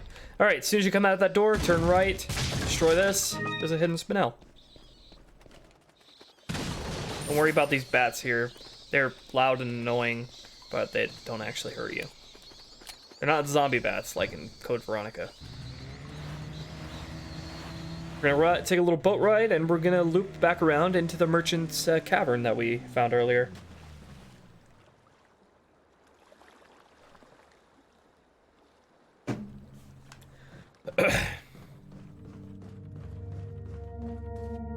Gotta select. What are you selling? Alright, so upcoming is one of the most memorable parts of the game, memorable bosses in the game, El Gigante, or I think it's called Elegante, actually, if you were, Elegante, if you were, like, actually speaking it correctly. So, this is what you want to save up those grenades for. You don't want to willy-nilly use them up.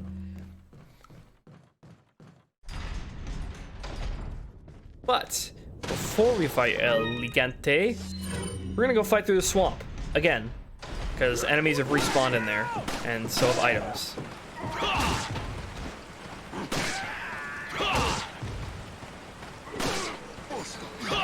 Oh, yeah, 4 of them. No, draw them all in here. You don't.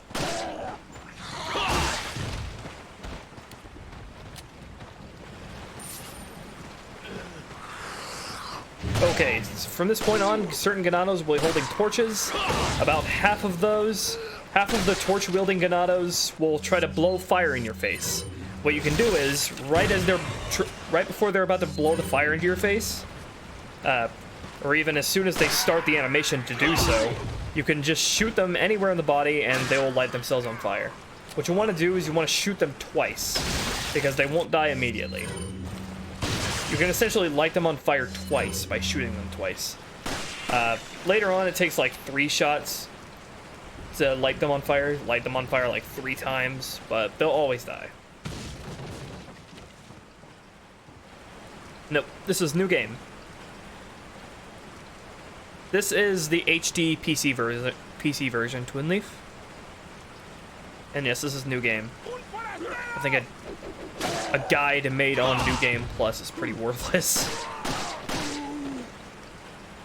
Plus, I find New Game way more fun.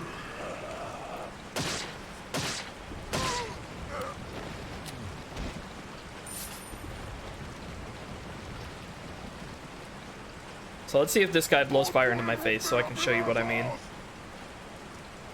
Here. Shoot him twice. And he is dead. You can tell they're dead when they turn, like, completely black.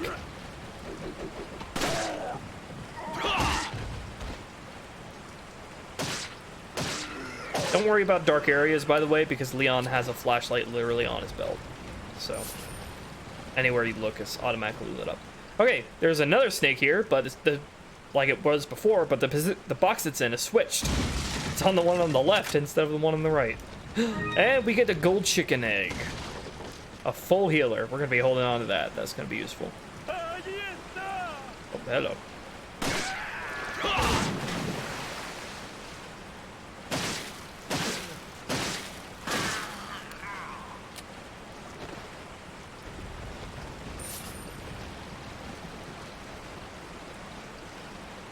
I plan on playing Metal Gear Solid at some point in my life. I don't know when, though. That spot right there kind of looked like a spin hole in the wall. If anybody's watching it and they know where a treasure is that I don't get, please tell me. Because I think I know where everything is in this game. But if I don't actually know where one thing is, just one thing, I would love to know. So if you know where a treasure is and I don't get it, I would love it if you could tell me.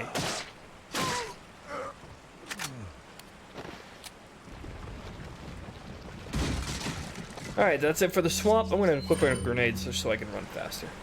So we can get out of here.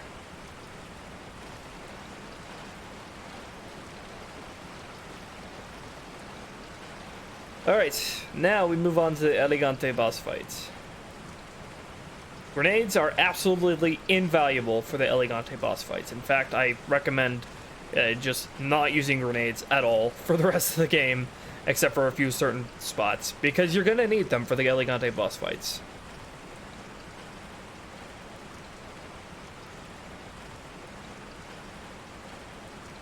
Really a memorable part of the game. Some of the best parts about the game. Okay, so here we go. Come into the boss fight, back up a little bit, throw a grenade, and then shoot the shit out. It's gonna take like 12 or so bullets to expose the parasite. Wait until he's facing you before you deliver like the final few shots, because you're gonna need to do this. 1, 2, turn right, and I messed it up. Don't worry about restarting during these boss fights.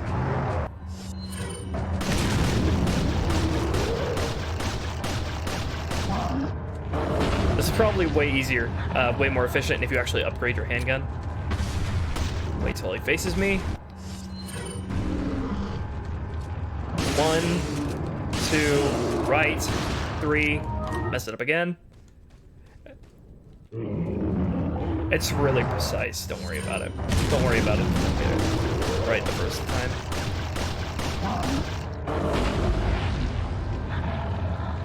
Now you can just jump up and knife him, but I find this to be way more efficient and way faster. 1, 2, right, 3, nope. You'll know if you hit the parasite if you see yellow blood splurt out. If you don't see yellow blood, you haven't hit it.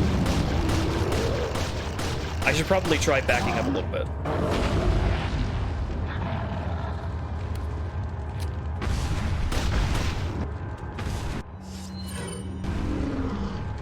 One, two, nope.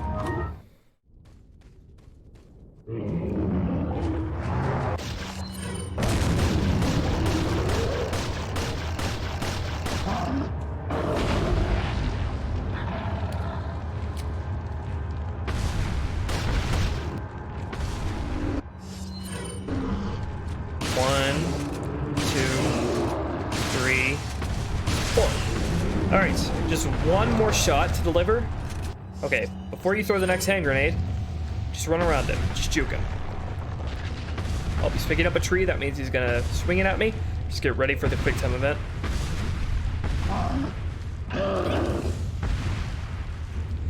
So we're just gonna juke him a little bit. Do not go into the houses yet. Don't go into the houses yet. All right, Snell, that dog from earlier, showing up, and he's gonna help us out. Just do the same thing as before.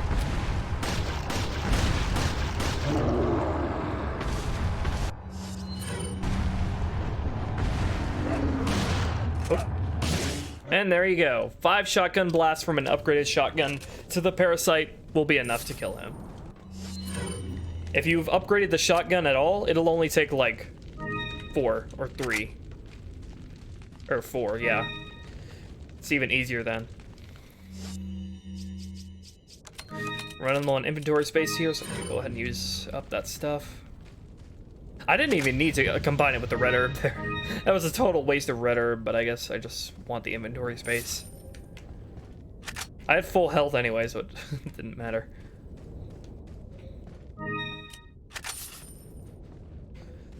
Just lots of goodies here. Don't go into the houses during the boss fight, because El Gigante can destroy them, and I think some of the items are lost if he does that. Don't quote me on that, though, if all the items are lost or just some of them. So we're heading back to the church now that we have the thing to open the door.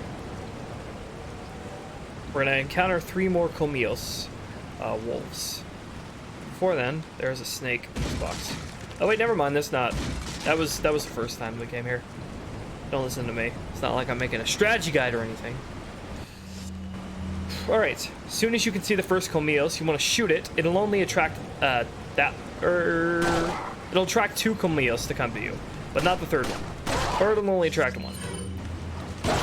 I've seen it attract both. 2 Comillos before.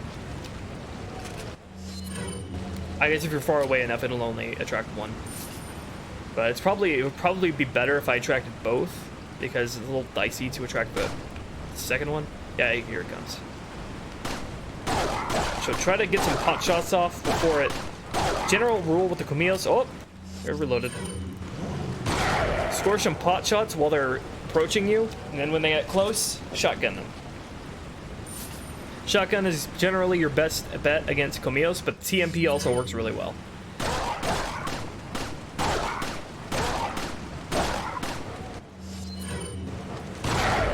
They're pretty agile and fast, so juking my shots. Alright, there's only 3 of them out here. There really aren't that many spots in the game with Comillos. There are only like 3 places in the entire game where you encounter them, which is a shame. They're actually pretty scary enemies because of how, you know, agile and fast and actually deadly they are. You know, once the parasite sprouts out of their back, they're pretty deadly.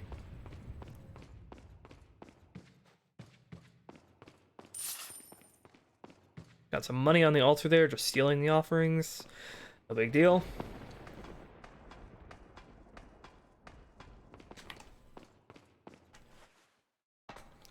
With these, all you need to do is mash X. You don't need to time it or anything, just mash X as soon as you jump onto it. Nope, Comillos appear in 3 places. The lake, right before the church, and the garden.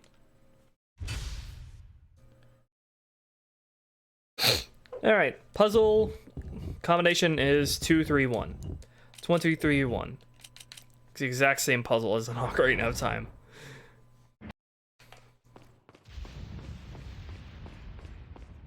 Alright, now the game gets shaken up massively. Well, not massively, but... Wait. Ashley. Okay, general rule of thumb you need to know for Ashley. Do not underestimate the wait function. You need to be using the wait function more than you fucking shoot bullets. The biggest rule of thumb with Ashley is keep her away, as far away from the action as possible at all times. Most of the time, it's possible to keep her like in a completely isolated location with no enemies, where she's safe. Do not bring Ashley with you into fights when you can. use the wait function. Just be mindful of her location and a quick way to get back to where she is if she does end up getting grabbed by an enemy and you have to run back to her. Generally, don't make her wait near doors, too close to doors, because if an enemy grabs her and carries her through a door, that's a game over.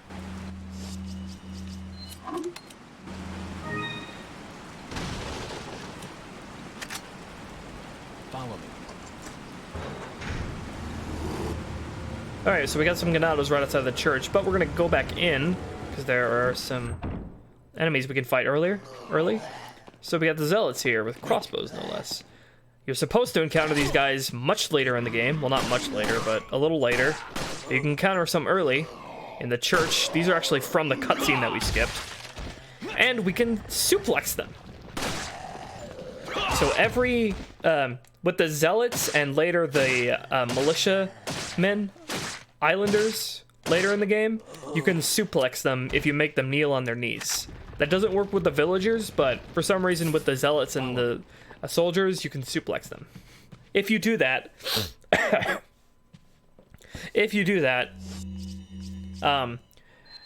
it has a chance of exploding their heads off, which is an insta-kill, obviously, but also it prevents the Plaga parasite from sprouting out. And that's going to come in useful later with the higher ranking zealots. I want to heal now. Wait. My lack of full health is bothering me. Follow me. Wait. But I only have full healers right now. Okay, shoot the barrel. Kill these guys. So something useful about Ashley and the wait function is that Leon's command to wait and follow actually alerts some enemies. Well, alerts enemies in general. So you can use that to your advantage to alert enemies to your presence and get them to aggro. The hardest boss in Resident Evil 4, that's really debatable. It actually really depends on your strategy and how you go about the game. I'll elaborate on that later. But the hardest bosses generally go as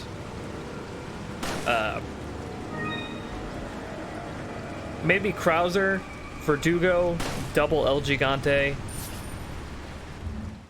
and maybe one other I'm forgetting.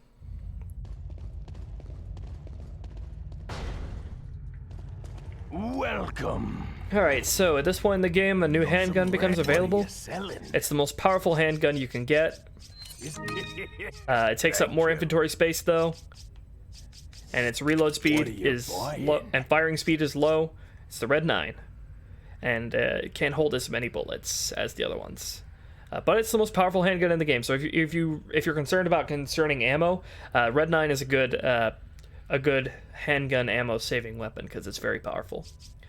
It also has a stock which stabilizes its aiming and maybe increases its aiming speed, but don't quote me on that. I'm not gonna be getting the Red 9. Still not gonna be buying and upgrading anything.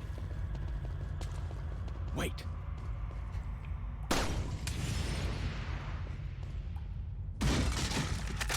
Follow me. The truth is, every boss in Resident Evil 4 can be made super easy if you just have the right resources and go about the right strategy. But sometimes that requires spending more money or using more resources. Wait. Which will bone you for another part of the game. Wait. Follow me. So there's really not a way to go about this game where every boss is easy unless you're willing to buy rocket launchers for every one of them. But even then, you still got Krauser, which a rocket launcher doesn't work against. So as soon as you come out here, you want to come up into this tower. What are you looking at? Ashley's getting triggered. Okay, make a hard right as soon as you come out of the door. Go up the tower. Ashley will follow you up there. And you can just leave her up there. She'll be perfectly safe the entire time. So this is the third revisiting of the village. All the items have been restocked, and there are also more enemies. Whoa, hello.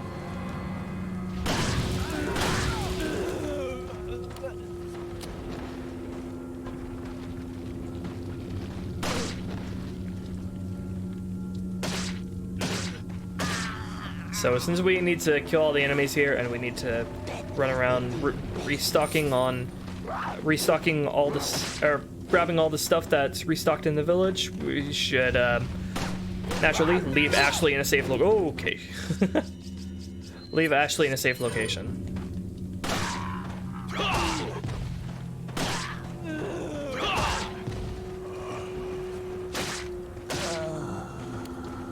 Only thing you need to really do is make sure you tell Ashley to actually wait when you leave her in the tower, because otherwise she'll like be screaming at you. Where are you going, Leon?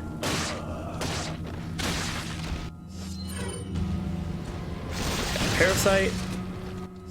Shoot them down with a shotgun and then finish them off with a handgun. They take a lot to go down sometimes. Alright, this should be most of them.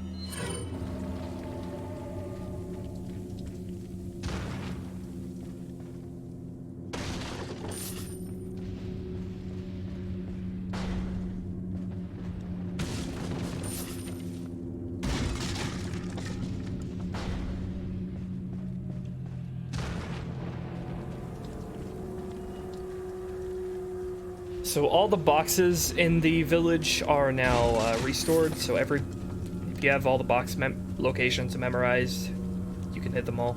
But there are also a couple of locations with set item spots that aren't boxes.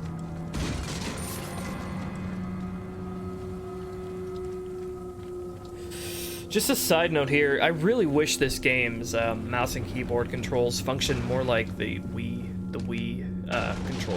aiming controls on the Wii version of this game, because the Wii version was really fun to play with its controls. But as it stands, like, the mouse and keyboard controls in this game are really wonky.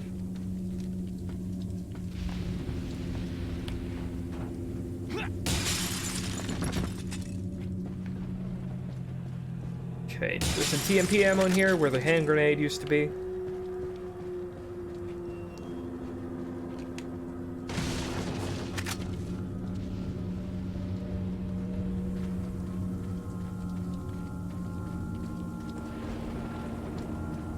So along this path here, there are bear traps. Be careful. Oh, there's a box in there I didn't get. Mun-muns. Yeah, I have to wonder if the pesetas in this game are actually like coins and not just like chocolate coins with like the aluminum wrapping. There's just chocolate on the inside.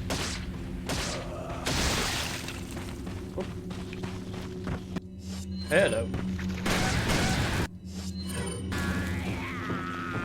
Hey there, Supersonic Girl. How you doing? Oh, critical hit there. Alright, you can die now.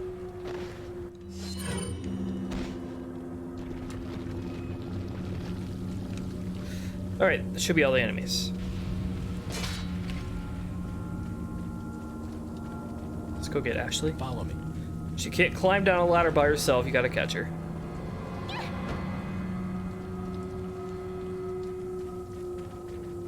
So you don't actually need to destroy all the bear traps on this path. Just stick to the left and you should be fine. There are two right there. So coming up into the farm here, there are certain points in the game with these dumpsters that you can hide Ashley in. She is totally invincible and invisible to enemies while in there. So if there's ever a dumpster around, always hide Ashley in it. Well, not always. Sometimes you don't even need to, but better safe than sorry, huh?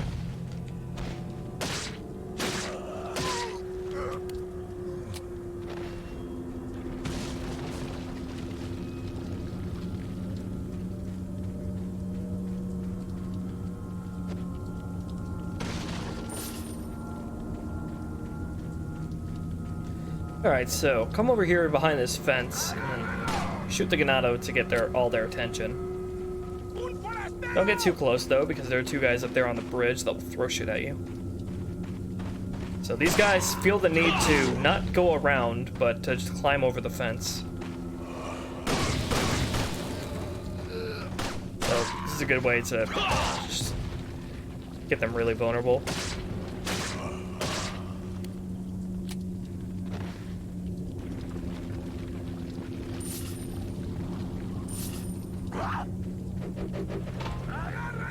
one guy in there and one person here.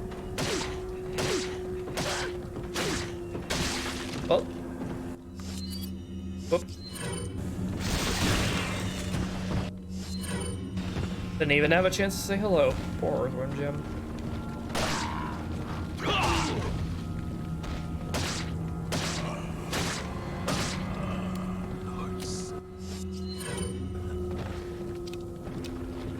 So since I'm here, fun fact, you can actually destroy these bookcases. I mean, you should just push this out of the way if you care at all about saving ammo, but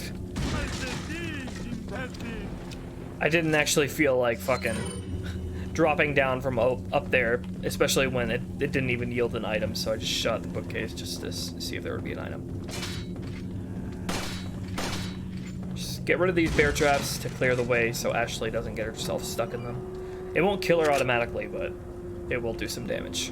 And Ashley taking damage is just gonna take healing items away from us, so it's not, we're gonna try to avoid that.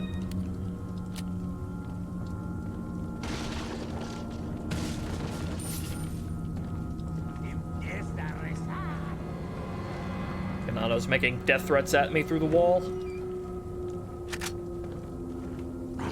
Oh, hello. He was ready for me. I'm gonna shoot you down so you're not throwing stuff at me. Also, I'm gonna go ahead and tell Ashley to get over here already. She has good pathfinding. She can make it over here.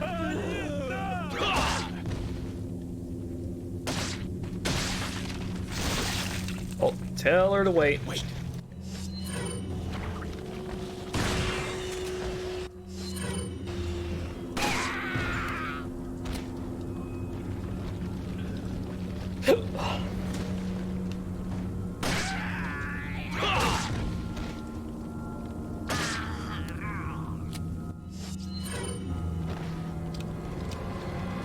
Alright, come on. So you can just whistle at her from millions of miles away and she'll come. It's the same button as the wait and follow. Wait, follow me. So just keep to the left here, and you won't get caught in any of the bear traps. Alright, so upcoming is a really hard fight, but it's also a really good opportunity to clear out your inventory if you're, like, really stuffed up. So this is a part of the game in which I say you're totally justified in using grenades. Like, lots of grenades. So let's see, we have 5 incendiaries. I'm good to use up one of those. I know I'll find an incendiary in the cabin, so I'll use 2.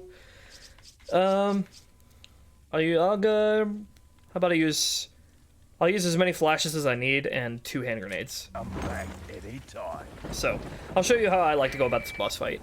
Or not this boss fight, but this fight. This fight ends after a certain amount of enemies are killed, in this case 40. So what you're meant to do is barricade the windows, but it's actually faster to just let them in. Thanks, Luis. I don't have enough room for this, actually. I'll grab this in a second. Faster to just let them in, as many of them in as you can, and just blow them all up. It'll end the fight a lot faster.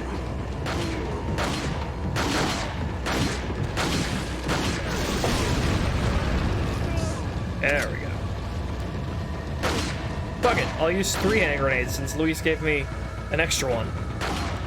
So Luis is kind of annoying here because he keeps shooting the Ganatos before they can actually get in here. A strat you can do, which speedrunners actually do, is aim at Luis, and that'll stop him from shooting at the enemies. And there are 2 Plaga, so I'm gonna go ahead and throw a flash. Kill the Plaga instantly. That's what the flashes are for. And throw another grenade. Grenades have a giant blast radius, so it's a really generous blast radius, so. Aim at Luis again. A more sensible way to go about this boss fight, to be honest, is to go to the top of the stairs that are right there and draw them into that choke point. I'm just doing it this way so I can you know, kill some extra enemies quicker. Alright, that'll be my last hand grenade used. Alright, now I'm gonna go to the top of the stairs. All the enemies will end up funneling themselves onto the stairs. I'm gonna do this with Luis so they all... I'm gonna aim at Luis so he, like, just sort of sits there and stops shooting at them so they'll all come to me. That is a lot of Ganados.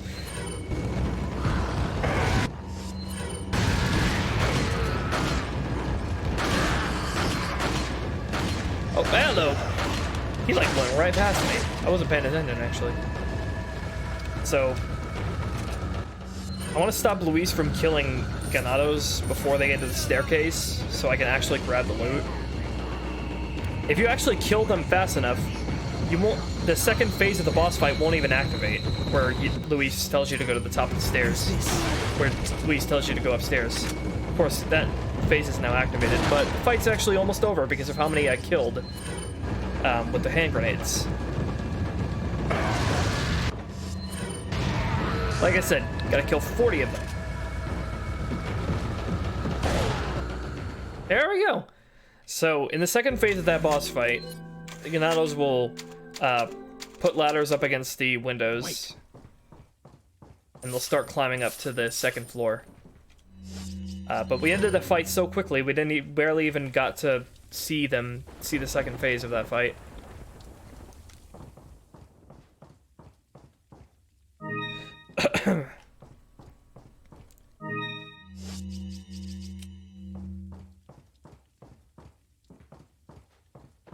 So there are actually a lot of resources in the cabin itself, so that's why I was pretty liberal with my use of grenades and ammo.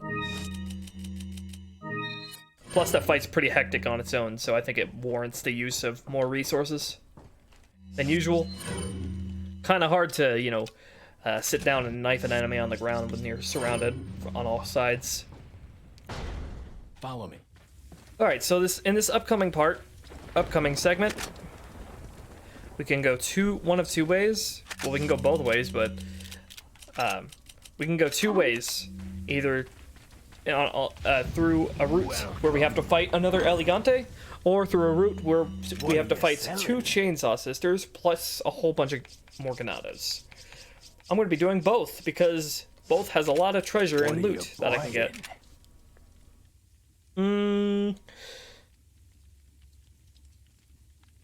Let me take a drink of tea, because my voice is killing me.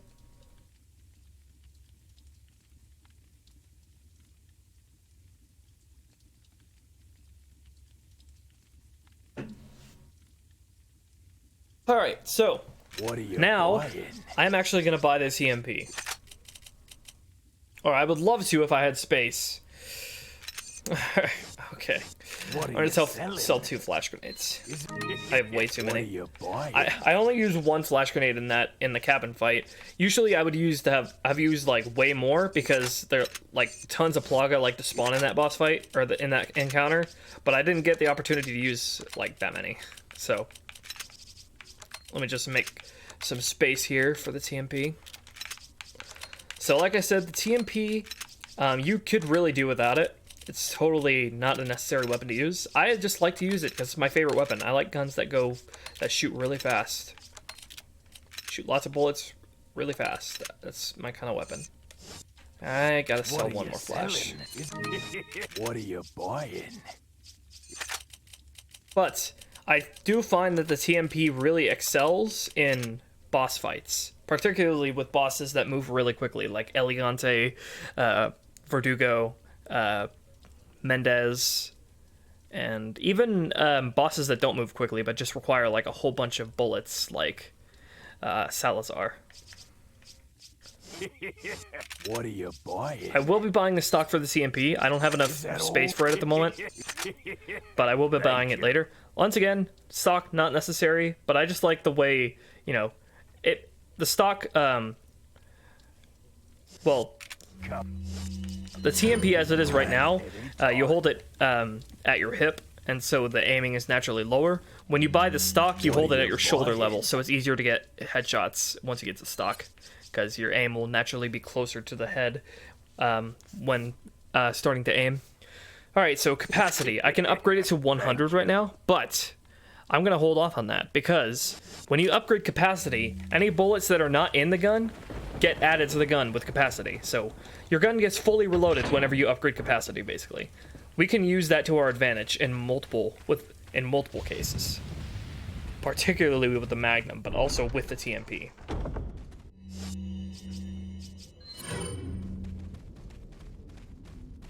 Alright, so this is why you should save 2 hand grenades for this boss fight. 1 or 2. Oh, hold on, Ashley. Hold on. What are you doing? What are you doing, Ashley?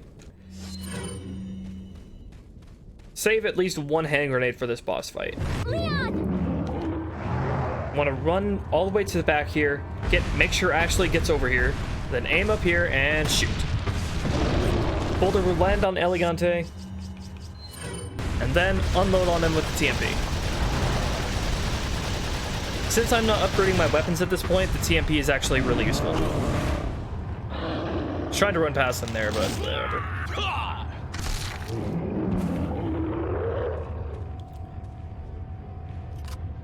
Once again, don't be afraid to restart if things go sour. And he is really close to me. Like, you are uncomfortably close. I'm only gonna be able to get 2 shots off. Alright, let's get Ashley out of here. This is one of those boss fights where you really can't get Ashley away from the action. You just have to really be careful with where she's placed.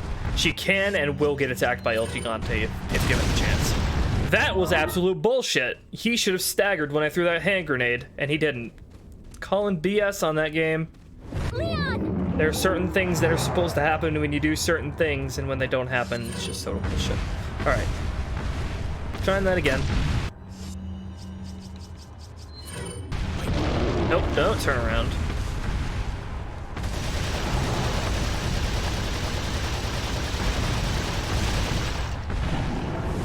Oh, sometimes he does that.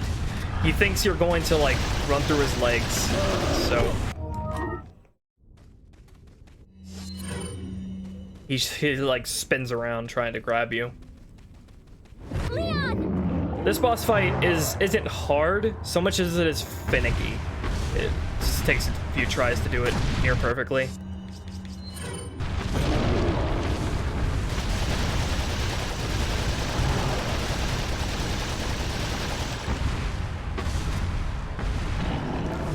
He did it again. What are you doing, buddy?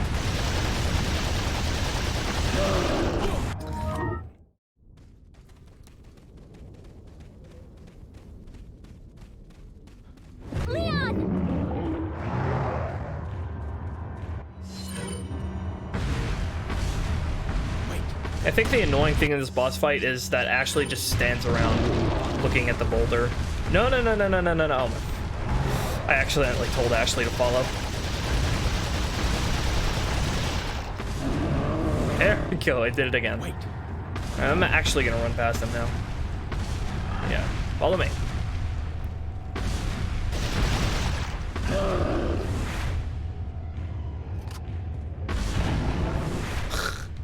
He keeps doing it.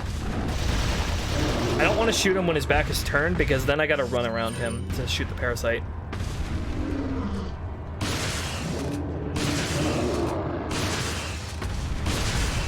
Alright, just one more shot. Should be simple enough with the hand grenade. Actually stagger this time, please. Thank you. Careful not to hit Ashley. 1 bullet will kill her. Alright, there we go. That boss fight is probably easier if you use both hand grenades if I use both hand grenades that I have. But I just want to save up on hand grenades when I could use the boulder instead, even if it's a little bit harder. Alright, TMP and magazine has been completely expended now.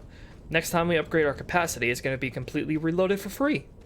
Well, not for free, we're paying for it, but we're paying for the upgrade, not the ammo. So no more enemies in this area, so I'm just going to leave Ashley back there while I grab all the loot. So if you go through those barricades, El Gigante will just walk right through them and break them down. You can just avoid this boss fight altogether by grabbing the key in this house. But it's pretty frantic. You have to be really fast to outrun him in this section without fighting him. Okay, so I'm running low on... We're going to get rid of an incendiary. I only need 4. Remember when I said the magic number was 4? We don't need any more than that.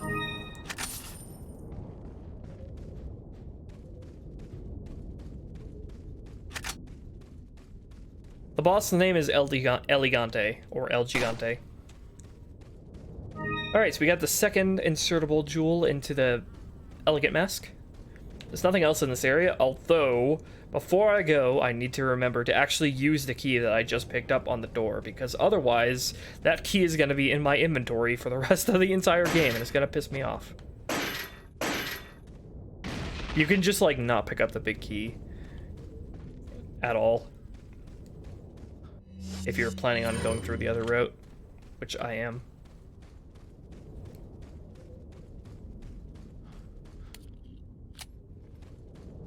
So the next section is a lot longer, and probably if you want the easier of the 2 routes, go through the El Gigante route, because you don't actually have to fight him. Follow me.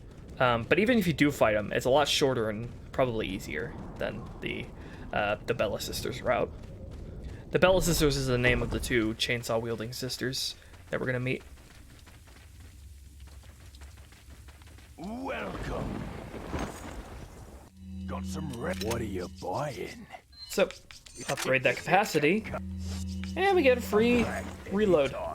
Whee!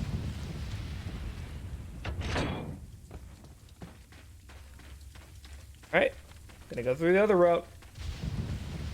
So, another benefit to skipping the cutscene here, getting a head start on the enemies, you can hide Ashley in this dumpster. You want to leave Ashley in that dumpster for the entirety of the rest of this fight. She is essentially a non-factor if you put her in the dumpster.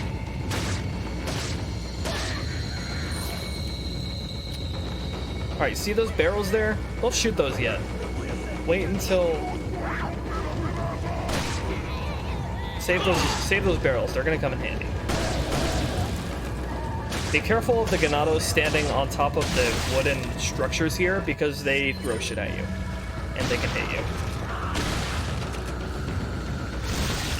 Oh, that's... well, 2 of them. If there are more than 1 Plaga, then I'd say, yeah, go ahead and use a flash grenade. The Plaga that sprout out of the head, that slice you, they're dangerous. Don't mess around with them.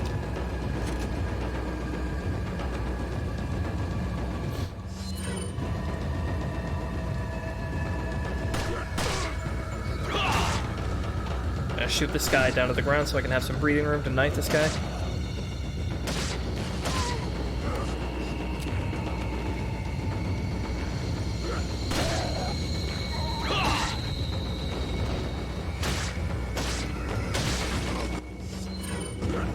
Oh!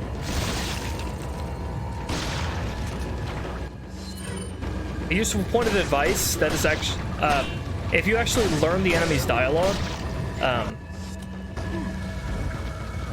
like just now, and like 2 times just now, enemies will say a specific line of dialogue when they're behind you. So I think it's, I have no idea how to actually pronounce it, but it's something like Vesir, or something like that. Jesus Christ, the Plaga are really common today. Vesir. Yeah, something like that. It's basically when ganados are behind you, they'll say, "Behind you, idiot." So, if you learn to like recognize what dialogue means what, you can actually like, get ahead of the enemies.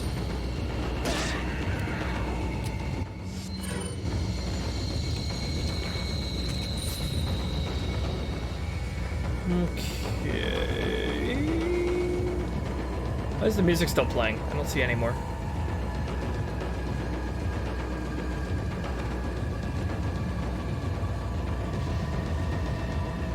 I don't actually see any more enemies, but the music is still playing. The music is supposed to stop.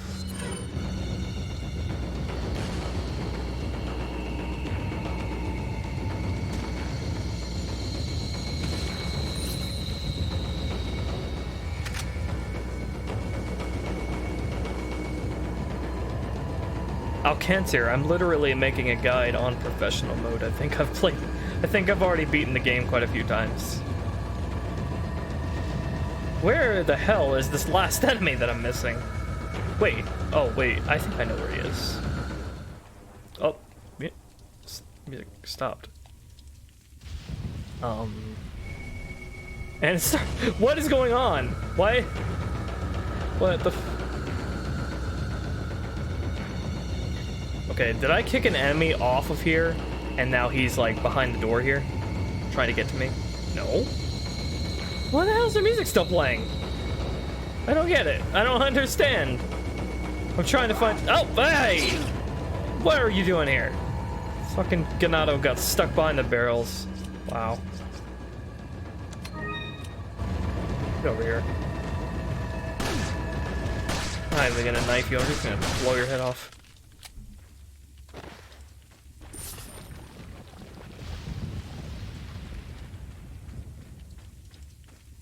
Okay, now the actual fight starts. Well, not yet. Gotta activate it. So you want to jump down over here on this ladder. Skipping the cutscene here will give you a head start.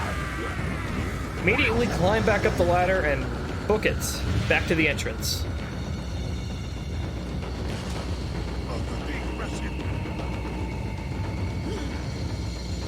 Alright, now we're gonna use those barrels against the Bella Sisters. So just stall all the enemies that come here, all the normal enemies that come here, until both of the Bella Sisters drop down and as many Ganados as possible drop down, and there we go. And I'm gonna just shoot the shit out of these guys.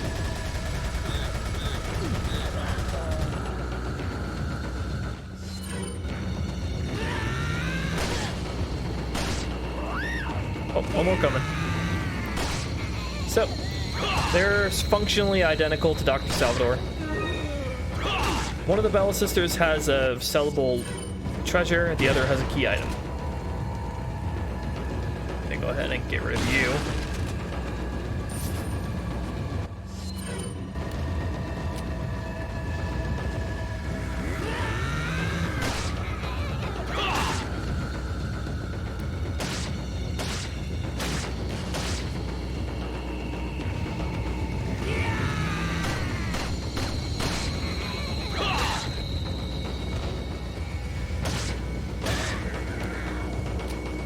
That's what you want to save the barrels for.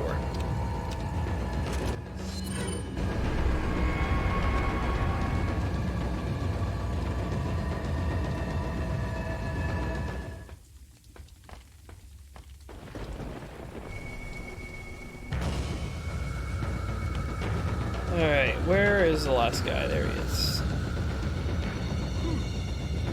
This guy didn't get the memo. Alright, now we can move on to the next area.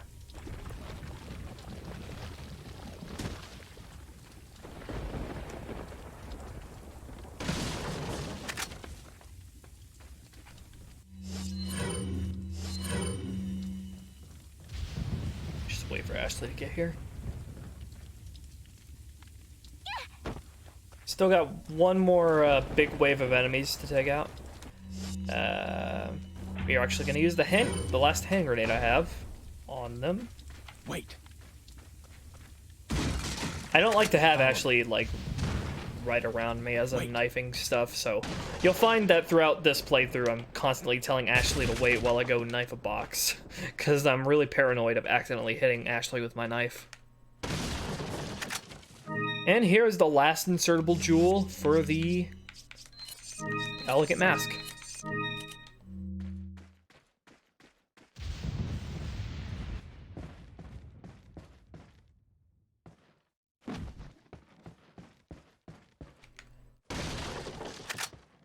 So, come down here into this cellar.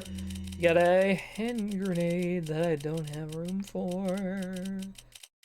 Oh, no. I'm gonna reload the TMP. There we go. Oh, actually, this is another really good thing the TMP is for. You can actually fully replace the pistol with the TMP. because it staggers Ganados just as well as the handgun, but it has like a huge clip. So you can just like endlessly stagger Ganados. So what I'm gonna do here is I'm gonna stagger Ganados, trip them up, get them all to gather up into one location. Oh, killed one of them. Alright. That guy's throwing something at me. I don't like it. Maximum efficiency. There are a few more that come. TMP stands for Tactical Machine Pistol.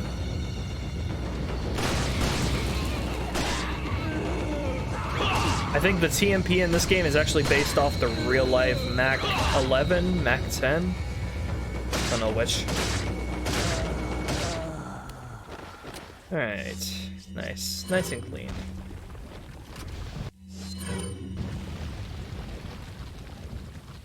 Follow me. Alright, we're gonna get Ashley to follow us.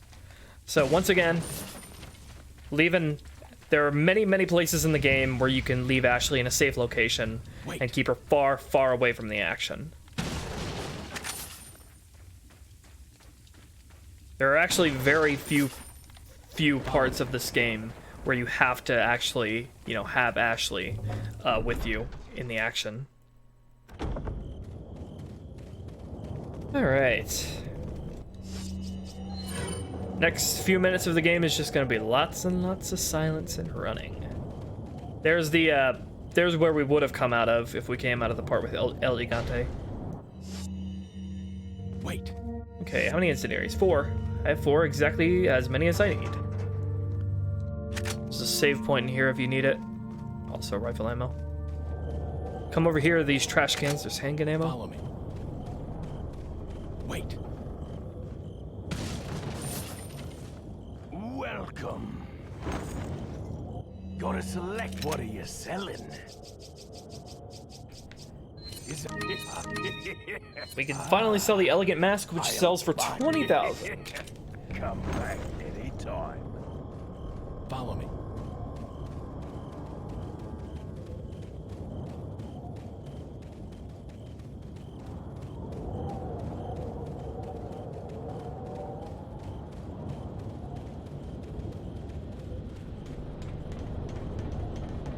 Wait.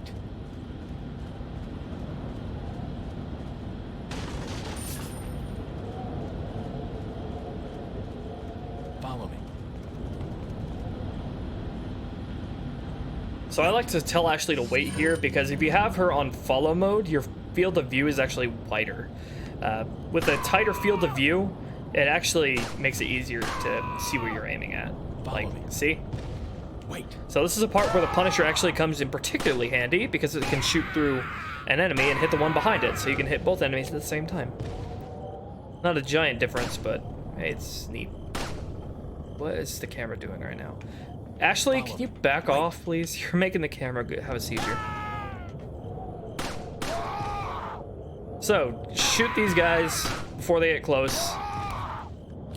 If they get close to you, they'll throw shit at you, and they'll also try to board the gondola, and they'll try to send it down into the ravine, basically. They'll like jump on top of it and like axe it off of the rope. Follow me.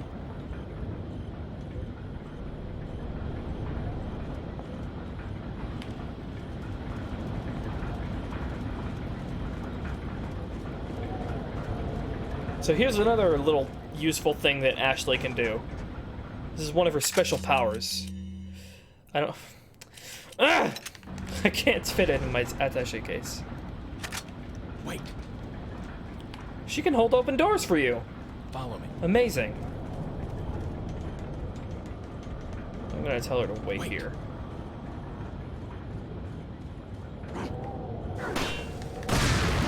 Just be ready to shoot the dynamite out of that guy's hand and the guy that throws at you.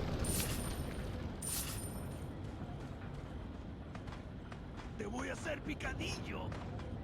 Voy a hacer picadillo.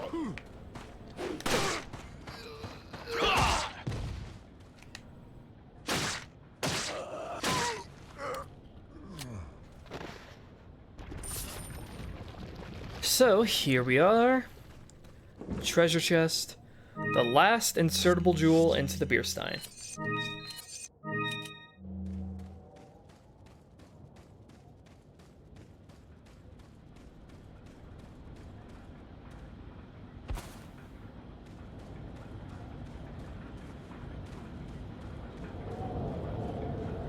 What's up, Ashley? Follow me.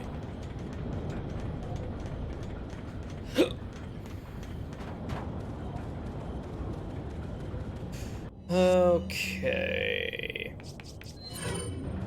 So, I've been telling you to save up to 4 incendiary grenades. I have up to 4 incendiary grenades on you at all times up to this point, and this is why. This is a hard boss fight, a really hard boss fight, if you do not have 4 incendiary grenades. This guy, if you're a Pokemon fan, I like to think of this guy as a bug type. What are bugs weak to? Fire. I mean, maybe he's like half grass type as well, considering how weak he is. So, wait for his animation to complete there before you throw another incendiary. Then in the second form, just throw incendiary, back up. Throw an incendiary. And wait for him to come back down. And there you go. You have no idea how much I see people struggle at this boss fight. All you need is those 4 incendiaries and that 1 explosive barrel, and it's over. His name is Chief Mendoza Mendez. Not a very catchy Pokemon name. There's a spinel that drops out of that explosive barrel.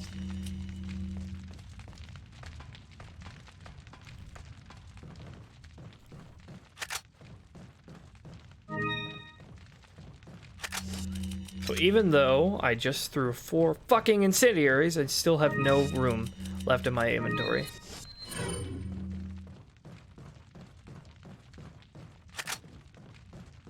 Just make sure to grab all the loot before you leave this place, because you can't come back in here once you leave.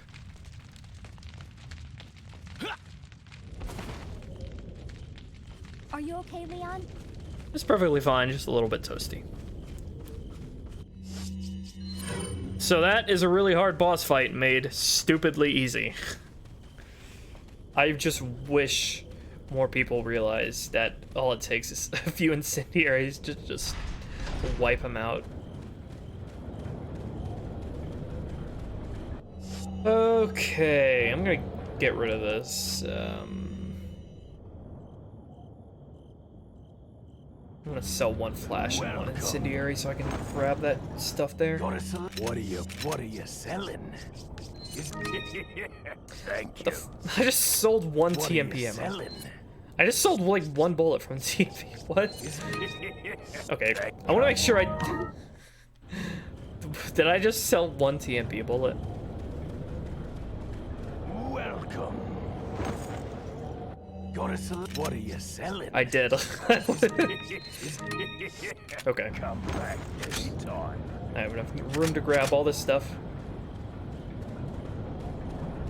So there's only one other point in the game where we're specifically gonna need incendiaries.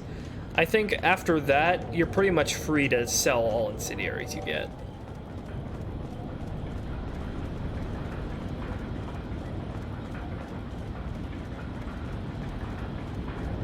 So, just gonna get back onto the gondola and go back to the gate we saw earlier.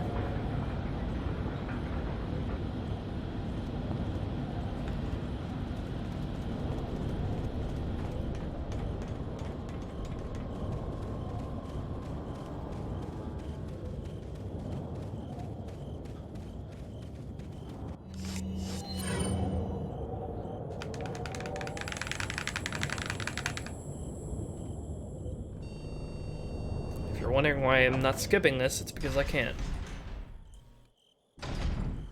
Wait. Alright, tell Ashley to wait, grab that handgun ammo, walk up here, back up, then aim at the truck.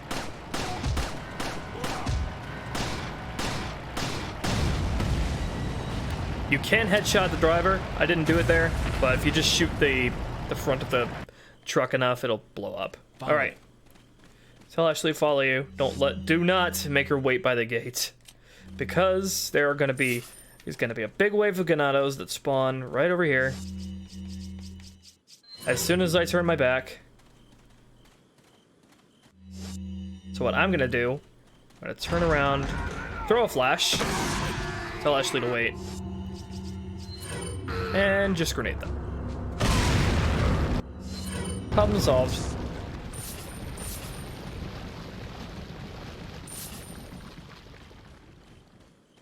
Oh, that money's about to disappear. Gotta get the money before it disappears. Follow me.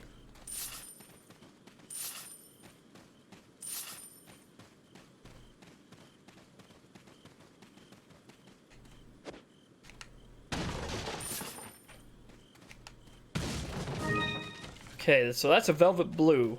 All throughout the village, we've been collecting spinels, and we're still going to collect spinels, but now that we're in the second act of the game, we're going to be collecting a new type of loot item, which is called velvet blue. A little bit rarer, but they sell for a little bit more.